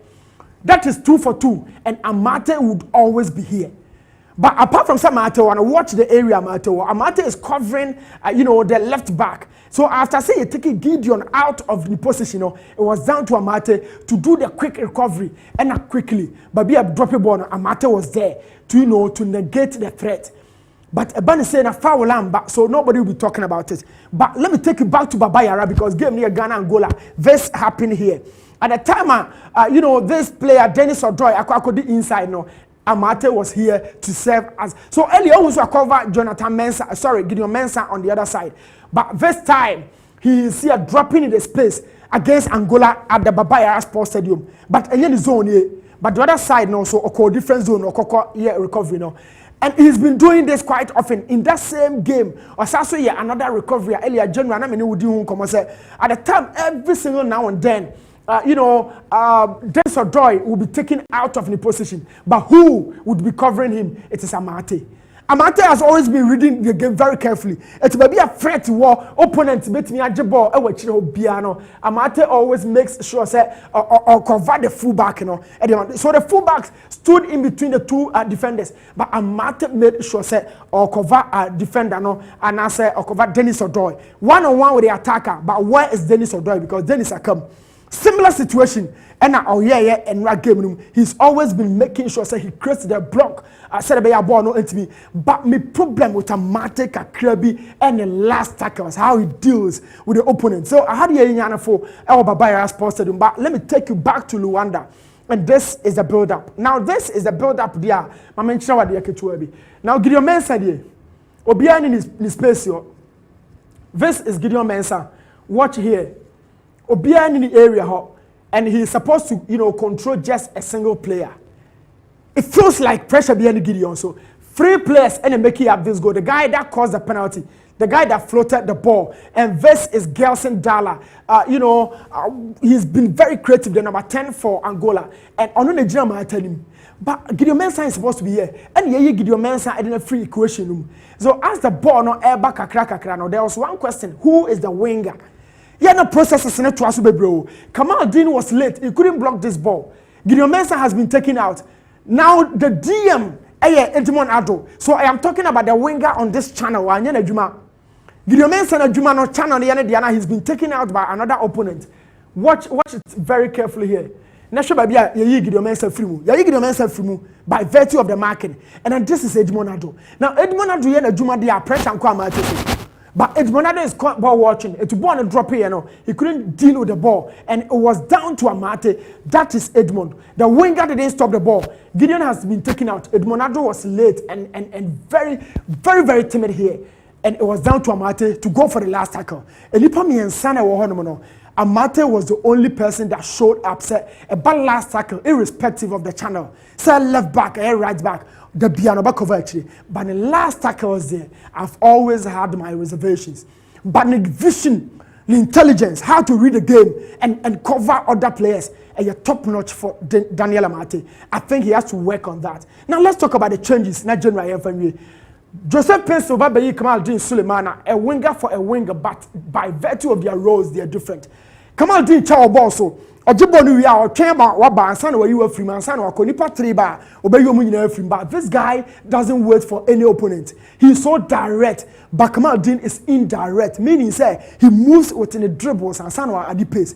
But this guy is always direct. Inaki loves to have the space, but Antoine Semenyo loves to play, add a lot to the playmaking act. And it's what we drop it by Bobo to be money. But Inaki doesn't join, he doesn't link up play on football or so, but he loves to go into the spaces. But you might feel say a 9 for 9, winger for winger. But the variations are different. I'll be showing you very soon. So after saying Inaki called game, Angola for the try said on Bayina and Inaki is very versatile. Meaning say to me both central, to me go out wide in the outer channels. And I'll call you and I yes I Kamaldeen Joseph Pencil Ekokoshemu. So from these changes around the 60th minute, next is a Ghana a movie from the old shape now yeah ball in 4-1-4-1, 4-2-3-1, 4-3-3. I ever got different shape at all. Game the question discussion where or touchline, and I loved this, trust me. But the last change around the 70th minute, Bukari. Now Bukari changed the name of in a bad game. And who said my instructions based on Nkomwa or my discussion or touchline, and now Chris Hilton, Fred Jordan and you. Instructing, ushering out the new Rosa Jordan Ekobo because Bukari ever game. Now, I say Jordan about Bukari Beko, but Jordan and Pierre Freefield so or more ever Pierre, one of them, Edmond Adwa, or free game Pierre through injury. And there was another central change. And you also in a free game in Kudus Mohammed. So 2 midfielders, Kudus Mohammed and then Edmond Adwa a free game. Now this change is not just a midfielder for midfielder, but Bukari went in as a winger and then a consistent shape. Kudos to Chris Hilton. In alongside Ashimeru, Yababenya Salis in Ashimeru, Omomo da Elbabiada, apart from training grounds. But you saw the game Ashimeru ball 19 solid minutes. I said it earlier. Omomo Babiada. But for Bukari, let me show you how the shape now Yadiko game no exercise, and you really need to understand some manager no So after such change the buy we had 2 players centrally, and we have Jordan and Inaki Williams. Change the corner side the exercise we say Esaba game no our brana game no ekoso, and the other change now be who game no so the 2 players out wide American Pencil and a Bukari. And then there's, of course, 2 players centrally.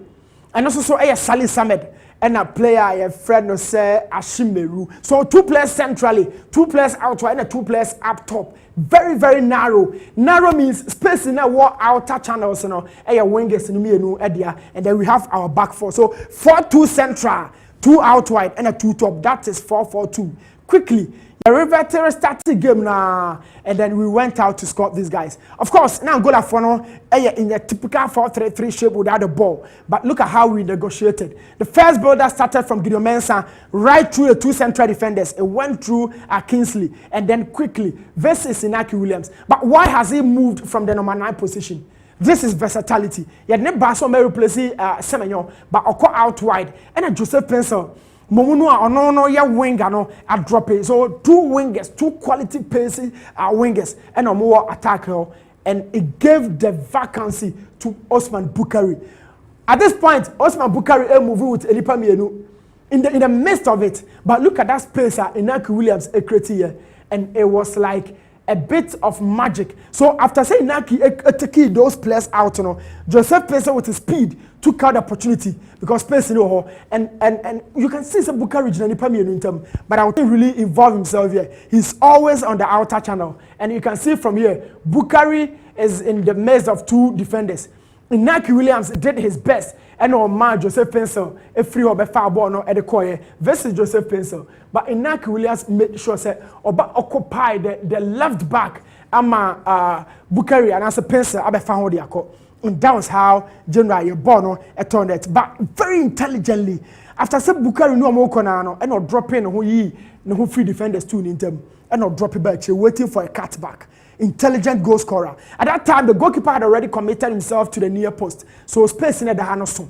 That was why Bukari scored from the the far post. But the most important part, who free two defenders in term pattern in Kumasi. And at the end of the day, what we need to agree and understand is General Vice Manager is here to help build a team just as on one casano can and so who's a tactical shape no cause so sa bakum yenua ya for credit no na Gigi Dramani George Watson omo na tena bench omo ready game ni na maka chen say oh coach wait and say yeah and sanya something meaningful out of the game. So General Chris Hilton has just taken the job, but the evidence from the two games men kind of say exciting. You sure how going forward. Over me at so now we'll see a more about your squad and the African football as a whole, because Angola is not a standard for no one more.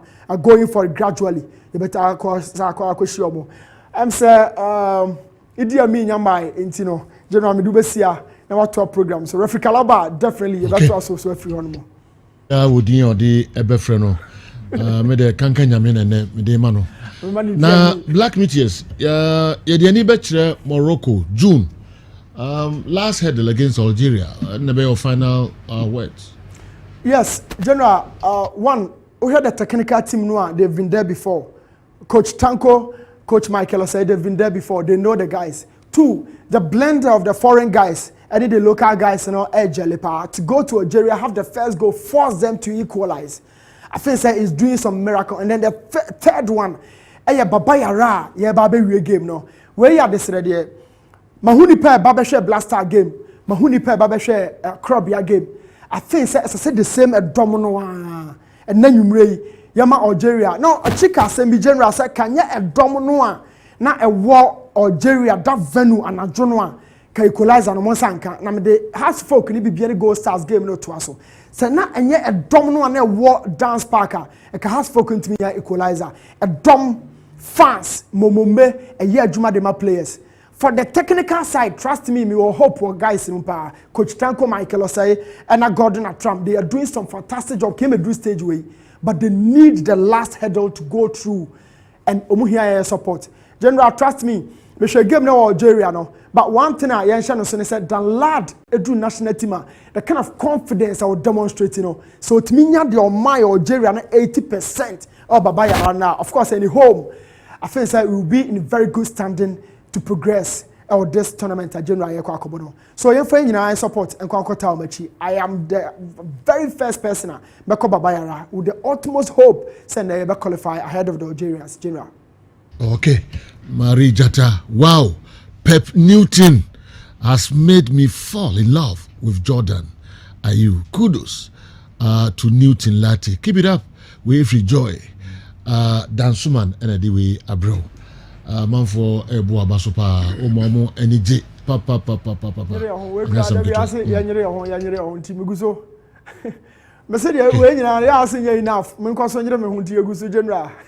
Right, all right. Nyamiacha wadena hweso yezu. But that's a boss, but that's a far. Well, no, Nyamiacha no. Yeah, Mahuda Mahu. Newton Lati. Marija, there was mama nchire Nyamiacha na de nenso no a secret. Kudos. Didn't have a good game yesterday because coach Concalves use Freddie and Bruno pass to close him down. Immediately he gets the ball. Gideon Mensah's performance in our last two games have shown us we have to get a second thought about Babaraman and also consider ex-Kumasi Asante Kotoko left back Moro Ibrahim. I strongly have confidence in Keto Greku, Achi and this FA, and I know they will lead us to Morocco and 2024 Olympic Games in Paris. Kat Twaso, Ababio Michael Ediaude Aba no Michael Ababio lawyer Aduma Kunkwale. Okay, every day you selling medicine on your show. Yeah, you won't give your brother one to try. Okay. There's a Mohana wild lawyer Aduma Kunkwale. One of the way I was so unchemi yare chrono. All problems no doors. Until Mr. Chemi yare report how. Na me ma omoso emeboa. Nana da kundi way about good morning general please. Does Andy Kem know something about this? Minima dear confirmed. What is confirmed? Andy Kem obi the bus Kotoko bus and friends of Andy Kem Coach Ogum ejina bus nanim. That was in Facebook na. Nana da kwem so o pick free Facebook nana da ko akra na obusa me say unim bibi fa ho ana Andy Kem o group B friends of Andy Kem and friends of Andy Kem confirmed. Minim una this had by unim ho okay nana da ko Andy si onim ho hwe ko fo bi na create of Facebook omo anim international general. Good morning. Golden Boy Abdulrazak should handle Kumasi Asante Kotoko. Eshaku Kojo Idi Ben and anyway and so Aba Idi weekend you do birthday too bad anyway me who the cry and ma me refuse as we facha me na me ma belated one why happy birthday. Let's showcase Kumasi again. My understanding is that the gates at the Babera Stadium are open for free entry as a handshake to Kumasi fans for the great show we put up last Thursday to emphasize the fact that indeed we are the citadel of Ghana football. I commend the FA for this initiative and urge all fans to be at the Babera Stadium to support the Meteors and let the Algerians also have a feel of Kumasi. Can't wait to see projects Danlad, Barnier and emerging maestro Fatau in action. Hashtag rally round the flag. We a free Kwame Owusu Donko Kwame Minua na saying referee Kala tell the man I've stopped so he should give some to you for me. Okay. Minimum koma on a dominion for etutwe. The also wajai no pamjo one amantem inti wama oko Nadia Onsa Ebeke. Remember we intro to later. Never share other messages, no. And so every Reverend Father Godfred Ofori, Kenya City Roman Catholic Church, when I also do the Abeka program here at home.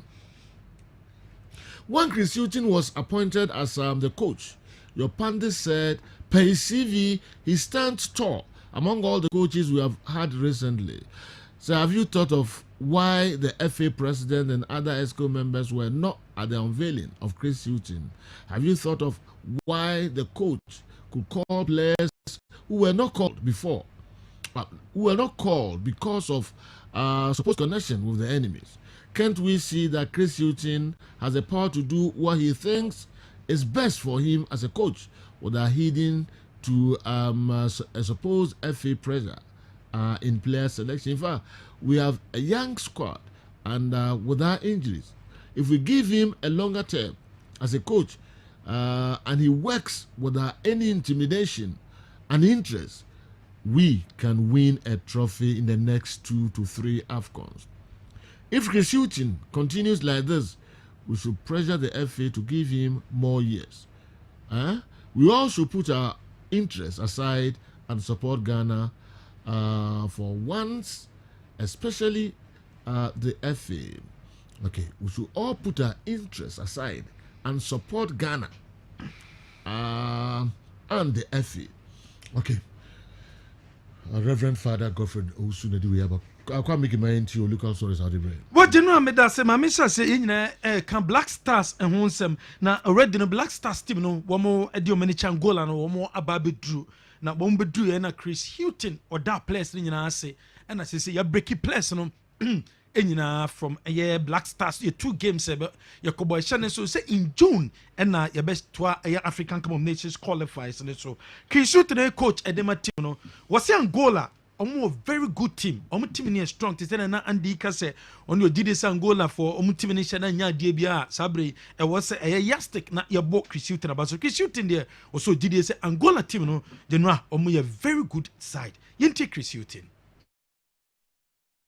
The strategy defensively was Angola have some very good technical players, especially in the attacking areas.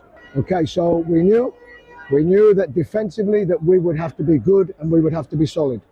Yes, but because they're such a good, expansive technical team, we wanted to use the spaces, utilize the spaces, and attack fast. I thought once Angola scored the penalty, it gave us a lift. It gave us inspiration to get back into the game, and it's normal that Angola dropped maybe a little bit deeper. But the game is 90 minutes, and I think we've proved we have a big spirit in the team, and in both games scoring late goals. Angola are a very good side, and we are very happy to have 4 points from the 2 games. Coach Chris Hilton and what is answer to just said 2 games your boy no out of the 6 points no etimenya 4 points and so was also this also Angola team no a very strong side team wa mo boy no mo anya penalty no and my players no appeal mu game and nam so manya sa good results no was ahead of the game no only players no come die nyina nche say na opese team no etimi win sa game way and etimi konya draw. Chris Hilton. Again, you have to approach every game to win it, and sometimes you have a setback, and the penalty was for us disappointing, but we reacted really well, and this shows a team that have good spirits and good quality to get a result. Shooting and a Semu and so Adiamano ahead of a big game at Baba so Kumasi Sports Stadium and ne abroad the Black Meteors of Ghana woman Algeria Bono already Black Stars Ebo Kumasi Baba Kumasi attendance was massive supporters Ekota team Nechi Papa and a Chris shooting or Das Sabre supporters there so see a kind of stadium a boy Papa so mo can be and the Ghana Yetiminya sa results so Kumasi Baba Yara Sports Stadium apart from an Jama and the supporters in Mumia, Momochi, a war, a Yaba Yara Sports Stadium, a boy, Papa Chris Hilton.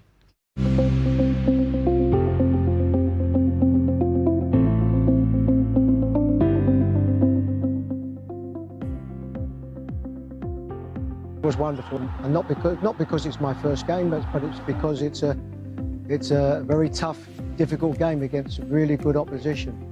And as regards the qualification, we need to get as many wins as possible. You know, and the difference between a win and a draw can be vital when it comes to the end of the group. Now, this is why the atmosphere was wonderful. This is why I was keen to make a response after the game to thank the supporters for what they gave us. It's important. Whenever you're playing big games, and it can make that difference. And in what was a very tight game, even though I felt that over 90 minutes we was the better team, but going into them last few minutes it was still 0-0. And this is where the support that we had can make that difference. Yes, it's something in England, of course, we don't experience so much. And so to see it has an effect on, I think, the whole stadium and the feel in the whole stadium. This is so important for us as coaches and for the players. And as I said, this is something that we don't experience, certainly in my time in England.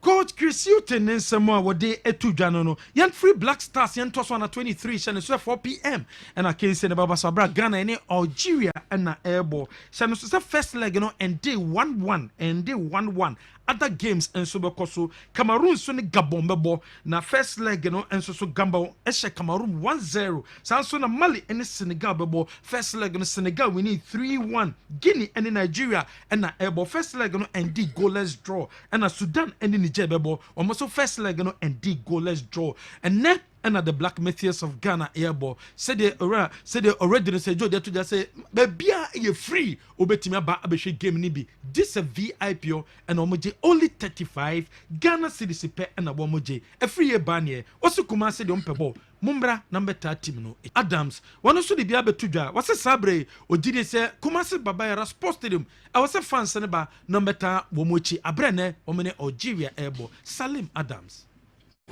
Hi, it's your boy Salim Adams, player of FC Cincinnati. Yeah, I am Kumasi. Then 28 from Muzo Kumasi. Muzo Mubuga. Muna need support from Kowa. Kowa is a stadium, is support from Inshallah, won't qualify. Salim Adams say yambra Kumasi Sports Stadium ne yamba 30 minutes na nkunimdiem ensombra imano yeboa wasi Kumasi de derby yenyina yambra ne beta na 23 team no enso echi Imano yeboa player for CFA and Black Meteors return leg the Babayara Sports Stadium Kumasi yesrem say mbeba in your numbers no maba support team no na yesem bo say ye dinkunim ebebere o man no damasi Emmanuel Yabuan so dear what they atujana ni nyina for the Black Meteors of Ghana Kensia Basono coach Ibrahim Tanko na head coach and man 23 team no one so akasam at the fa game no. They came out in numbers to support the Black Stars, and these are the future Black Stars, and I hope that they will come in numbers to support us. We are all Kumericans, so we are waiting for them to come and give us support. Definitely we want to win, and as I said, we will have a full house, and from our purpose strategy, definitely we are going to beat them. Coach Ibrahim Tanko and Odi Tujo si Kumarika na chese Kumasi yambrante na 4 p.m. ewo Kumasi Babayara Sports Stadium yenyina yankota team na chikim face lanwa eno muja omuko Jimmy Kobla kwan se de ontimi enye adwuma ni bi ontimi ntoa so ompe ne baby entena God na bloody eno ma ade atudwa sasabre wontoa so na onye adwuma no emfama team no enimnim ye de wo munya omaje so omkope coach bi e de aba nemum God na bloody enhwe echirem emfama eye Kim Faisal eye team no Kumasi Asante Korokwanra ena ko Zebo omujano kwa ne coach eye Gazelle oni team no etimi ye training den ewo Kumasi Adakoja ache abra Kumasi Asante Koroko womo so prepare for eye Ghana Premier League games baso edachena no Bechem United Dreams ena airball sanso ena Kim Faisal wamane Karela enso ebebo other games ebetimi akoso no enso eye Tamale City wamane inso atraman enso ebetimi asia Lagos Cities and Asante Kotoko and so enable a Ghana Premier League matches Saudwa and Subetimi Abasono apart from an Mediama Sporting Club any Gold Stars and a Brecum Chelsea in Diana Stars and so any Accra Lions and a bona out to you one must win the Great Olympics and so a betimi Asian matches Saudwa Basono Shaibu Tanko and your coach at the Mark Karela Bobokono or since they say there Odidi is a team no and you had the relegation or more a betimiako. Ometimakem our Premier League no Shaibu Tanko. I only train the team, and going by what I'm seeing now, I don't think the team is a team that will get there. We won't get closer there, inshallah. Shaibu Tanko Nensamwa onoso edia tujam edia fa eye Karela say e be difficult and so the mom has a book and na mom ya charge mo for misconduct ma chomane Karela ekoboy no abra game no answer na be chase no has a book for one pete concussion bi e bench no so hwe TV na has a book for and pete nyema e bench no ho no and nam so e ma eye Ghana Football Association a charge across for misconduct so mu gidie say enya ade a e wo se o mutimi yes ade no e wa bra o mene Karela boy no mo pete concussion and so our bench no wo mu gidie say oba Ghana Football Association mrem regulations idibo Premier League na and Nisa club utimi tu sana mo general yemfa insia. Okay, stories no and Mickey dini na gu ho de amaye no nsemben na wo eka de efa ho mefa commercials kakra vititi ya ba na fi mama Awa Mohammed me person ka obehwe under 23 team mu mama kakra okay ndi yakoba obehwe kakra mama na fi andike mother stories no na monsoma aboa emadi na abremo Kennedy branch manager Nations FC and I almost uti awosre Who's a Kalanko for me? Minim Adugundia Wakas Kalanko for me. With the Yemfenina. Yo, good morning, good afternoon. Tell Newton that I'll give him one of my sisters. He's top notch. I'll bring my sister to him at the stadium this evening. Newton, me too for offer. So, you know, cry. Just say, "Bibi, I said, be free can wa baby ameni." So, I said, "This to say many." Ko the odi bro bi na yewu na Kennedy dey bro. Mr. Wa, and so ni bibi emu. Every hey men so. All right, you have commercials akra bi abana fi ya beto ade aka no so ama.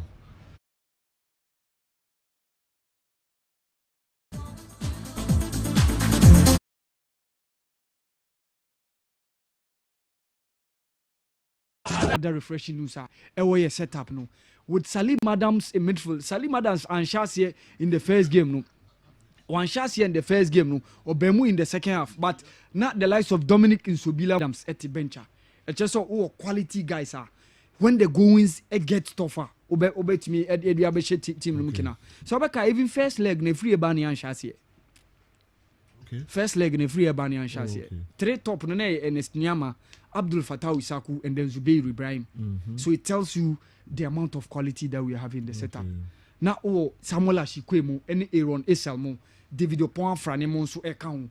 I think that we have squad. Even this guy all perform creditably for Accra Lions in the league. Abbas Samari, formerly of RTO Accra Lions, Onokra not bench in the first game. So I think we have that enough quality. Salim Adams, formerly of Accra Suffolk, so Echo FC Cincinnati, so a part of that squad. Sergio, I think we should be able to account for the Algerians to make sure we qualify for the AFCON under 23 Airbus or Morocco. Your core tournament no first train no be do semi-finals. Ultimate do final not just a qualify we. Na obi di third. No so akwa the two finalists no. Na a three sport Africa be wa e be call the Olympic Games, which is Paris 2024 next year. France mem. Yes. The last time we went at the Olympics was 2004, Sergio. 2004. By next year, now 20 years. By next year, now 20 years. Under Mariano Barreto.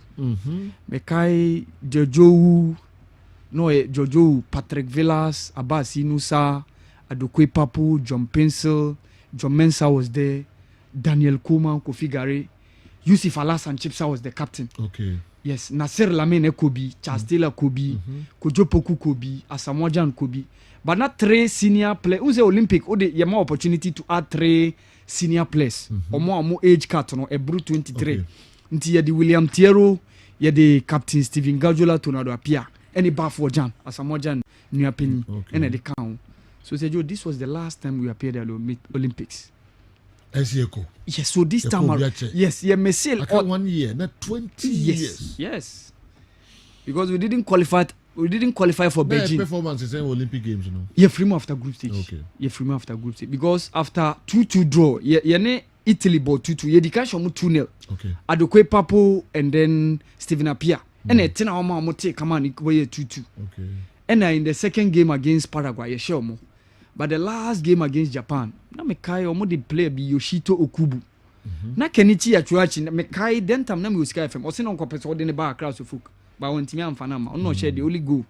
So we had 4 points, and that wasn't enough for us to go to the next stage of the competition. Okay. So that was how we ended up at the Olympics. Okay. So this time around, Sergio, Coach Ibrahim Tanku, you hear me so name Ranteno, a bit me share results in Mukina. Yeah, qualify for Morocco and subsequently qualify for Paris 2024. Sergio, mami fa win song added. Say to me qualifier, no tournament in Webasu June, Morocco no. That time near off season. Not just a league bia and koso. In this case, clubs are mandated to release their players. Sergio, I still think there are some guys within the Black Stars. Abdul Fahim, this guy should be part. Kamal Din Sulemana, because all around 21. Around 21, he should be part of that squad. Okay.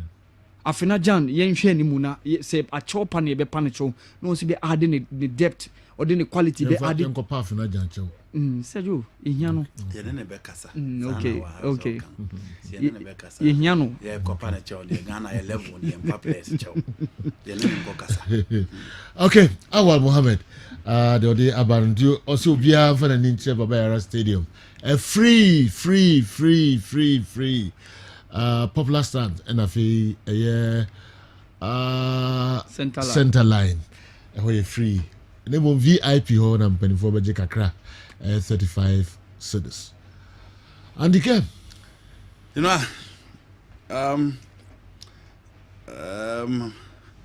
as a folk, penny for also Marco Diniamaco Petty ho. May I totally agree with him, penny for. The game goes beyond those concussions. It doesn't work. It doesn't play football. It adds nothing to the game. It's about having quality pay your players, get the right personnel on board, and you are good to go. Until you can't pardon who has players no more did the so-called ways and means and they are nowhere to be found. Until the last time I had about park with flies, and go baby. So please. Yenye nyema ebe brandy clubs ni ye yenye nyema ebe boama ye game na kwa animu yenye nyema e kwa abonten ebe attract sponsors amoma ba beto e league no yenye nyema ebe ma e league na ankasa ya akono na ye fe na amanfo adi e kire because na games here boy upon all these promo and the initiative by circles and chapters amanfo ma pack ma mehwe inti please empanimfo edru samo ye recruitment pick the right players and stop depending on concussions. It painted the league in bad image. It doesn't send a better signals out there. Imagine so be so about sponsor your league. Now who sa nano Richmond I take you over social media. Or my photo grade of Patrick Razak and Richmond and number be send any pakrobi here. Clearly a laughing stock. So please, omunya sa no more league in Koso. No more making sure say there will always be positive vibes and positive news around clubs. So the Bay and Central phones so no more can. Be discuss positive stories. I bet Boma ye league on your born aqua. Some do you akko pete so, me do you akko gugu ha, me do you akko tupomu, me do you akko siano. Genoa, it doesn't work. And fact clubs in Kobebia. And it has to folk at their respective age. Any baby on my ball club never do no Genoa. And all petty. We are no accord 3. Oko petty day. Wow. Name we hope say omo betrim. Yes, I be hat of food because clubs no more ya. Mejitum. Why bet choose who decide yeah. Mejitum. Yan charge you. Mejitum. They know me o heavy. Say a good teams na anymore say. A good your born anymore. I'm fa who and carbon. Has ko ye we kunya red card eje 3 na hwe goals na show mo nko mo ma goals na nka bi hu ko du ya do hwe ba bi ogina head share no tim ko ye ti abo ho ana ayi ni mo ko ye no international media na ka it doesn't send positive vibes around yes. It doesn't send for positive vibes around your football. So please don't do this and later come and blame the media say it's league in your fainting and microphone sponsor. Coach Jimmy Kobna, you know you chrome hano so call off na teams ni bi ma wadwuma oba na wagya udin wo ho edimpa in quote make us edimpa na make about performance ko Jimmy Koblan be fa can face ano ba bia na omugina na nye and my can ha say I told Alhaji Groups at point blank said the 2 whites will not help him ampa omamwa and ampa oba no chance say onya resource but you know results no want me and stay want me am consistent. I agree. Can face our issues in terms of payment of salaries to coaches to players. But one kasa as a coach, the dear human also be ya. A bema can face stay in the league not going for the idea Kayo.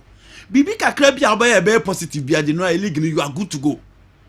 And then me make catch Newton say within a short time coach Ignatius say ya coach about 4 teams in the Ghana Premier League.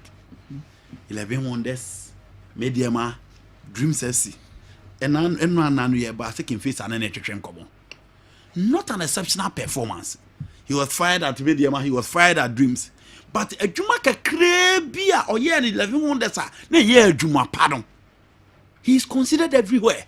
because there's shortage of coaching and people don't love to employ coaches at almost almost certificate A, and the young coaches they be almost believe in the experienced hands. Until them say coach Jimmy Kobla be bibi sonko Kumasi sensational Kingfisher. But I'm sorry. So follow the inside story and you say kuyi kura. And also affected the performance of the field of play. I'm a Kingfisher. She baby omoda. You know, she baby a Kingfisher da. Almost relegation. And they will need a coach to revive them. Almost some of them are God and Ablode. Okay. Ablode in some area will be our part of the game we hear introduction. I hope so. And also Kakra will know. Obey team they are bought to revive Kingfisher for them to be in the league. Okay. Last 2 seasons, last game against Liberty Professionals, and the more will stay in the league. This time, they need to play above themselves. Players and so on. Relegate them for Tamo. Please. Monsoon live up just to make sure Kingfisher will stay.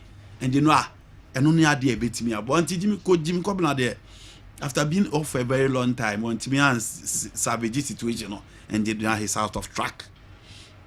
Black Meteors. Yeah. You know, and Kolis will be Uncle Baba Sports Stadium.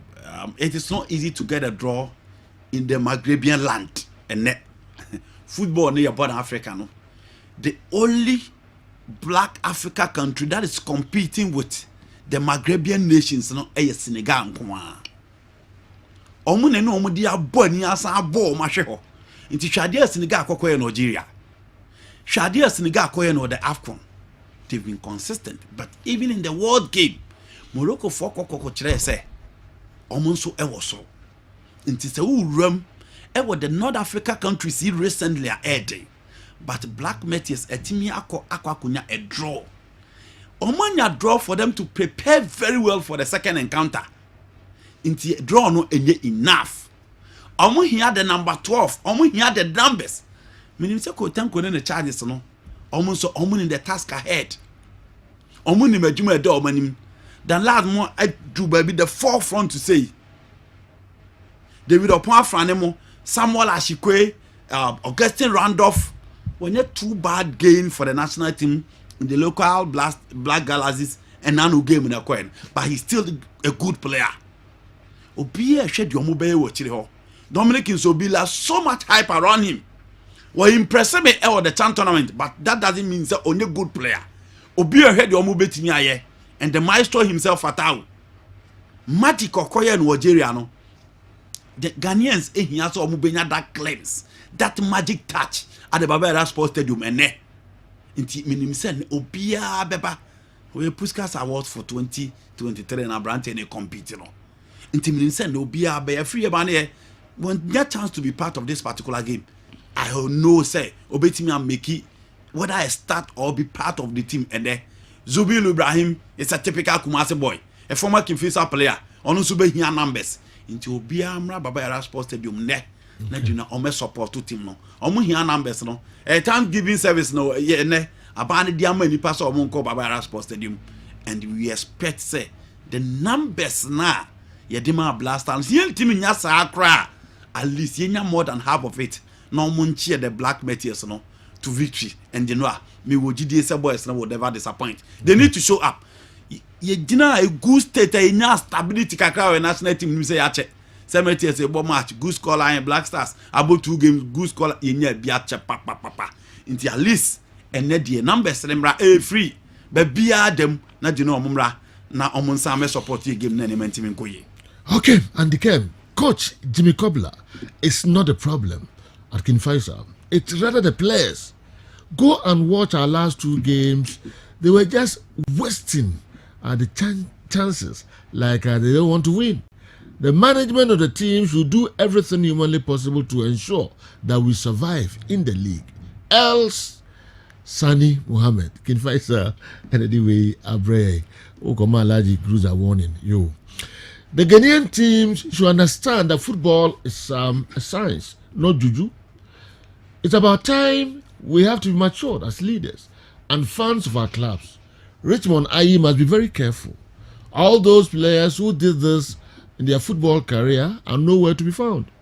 You should rather think of working hard to compete at the highest level of the game and stop this uncultured things.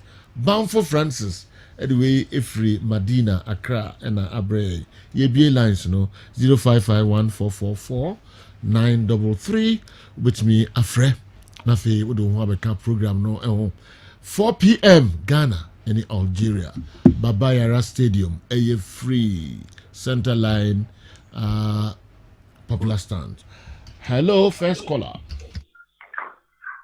Good afternoon. Afikide. Good afternoon, that is a Dr. Okwe. Kasesa Drato. Yenimpa.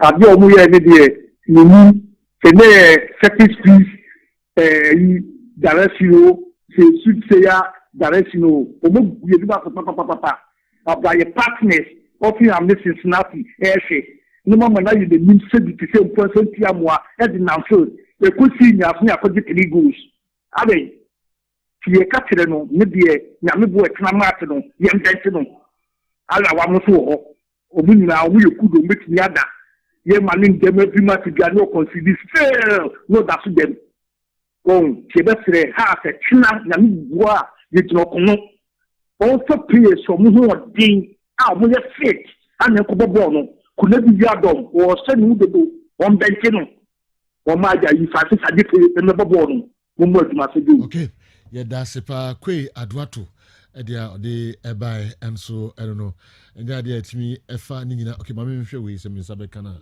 hello good afternoon Good boss afternoon. Fine. Actually, then Ghana ni one ebebo. Ghana ni Algeria On qualify for the under 23 ewo Africa Morocco June okay. One body no mission my why. okay safri Kasafira babu. abu yo yeah that's it nti aya no be game ni bi na free. I'm one of those who criticize the two Ayew brothers, but yesterday I was impressed with Jordan's performance.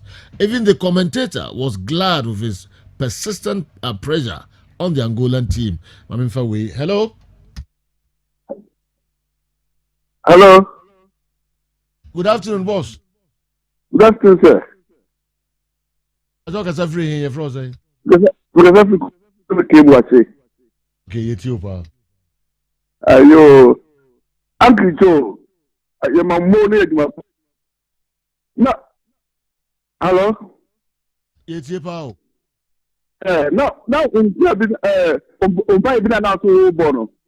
Say, la member next Williams on progress, no. One never to every time.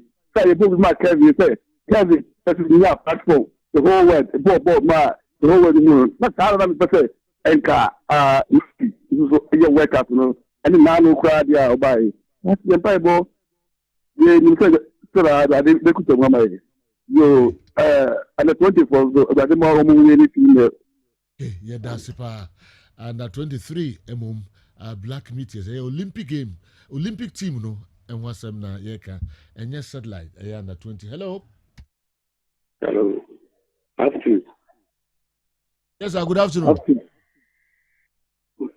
Kessben. Bachawan Kessben. Programs. Who also live? After.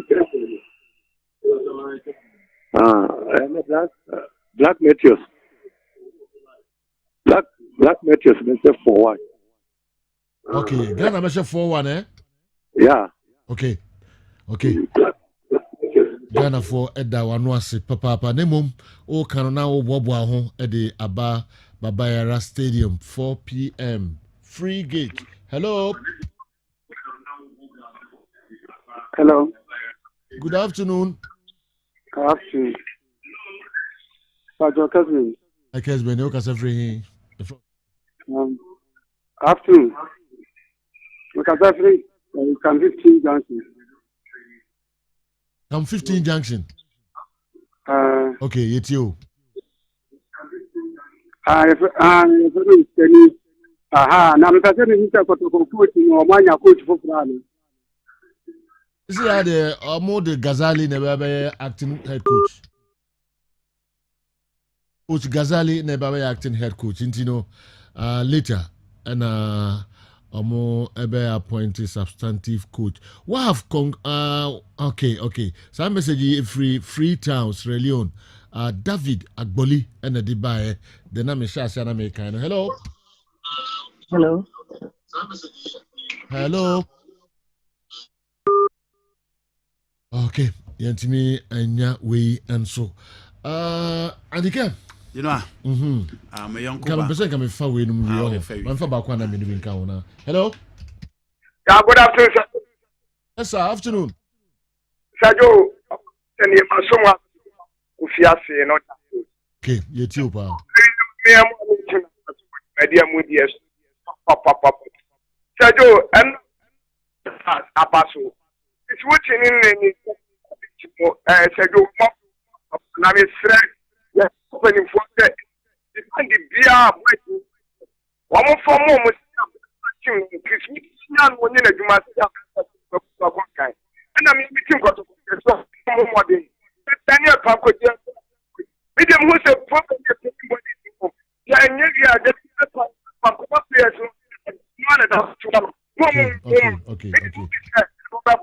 okay, yeah, that's it. Now, minima de who so and I say, I will learn a breaky, and our network now.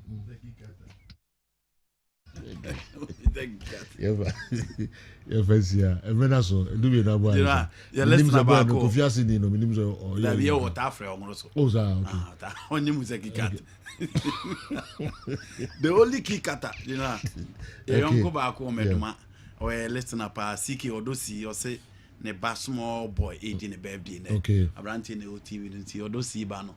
Yeah, wishing a happy birthday. Oh, did birthday there? Meduma. Oh, okay. I don't see a Chelsea. Wow. Oh, wishing happy birthday. Oh, yeah, wishing happy birthday. You did say? Okay, the picture and okay, all right. You better munina asi. I'm not sure say the breaking news no bremo. Yedamasipa nakupo enchira musamuti e bom obia FNNE entre Baba Yara Stadium and 4 p.m. go here Black Meteors against their counterpart of Free Algeria. The live commentary be Free Stadium ho at the Abreobia. Yedamasipa.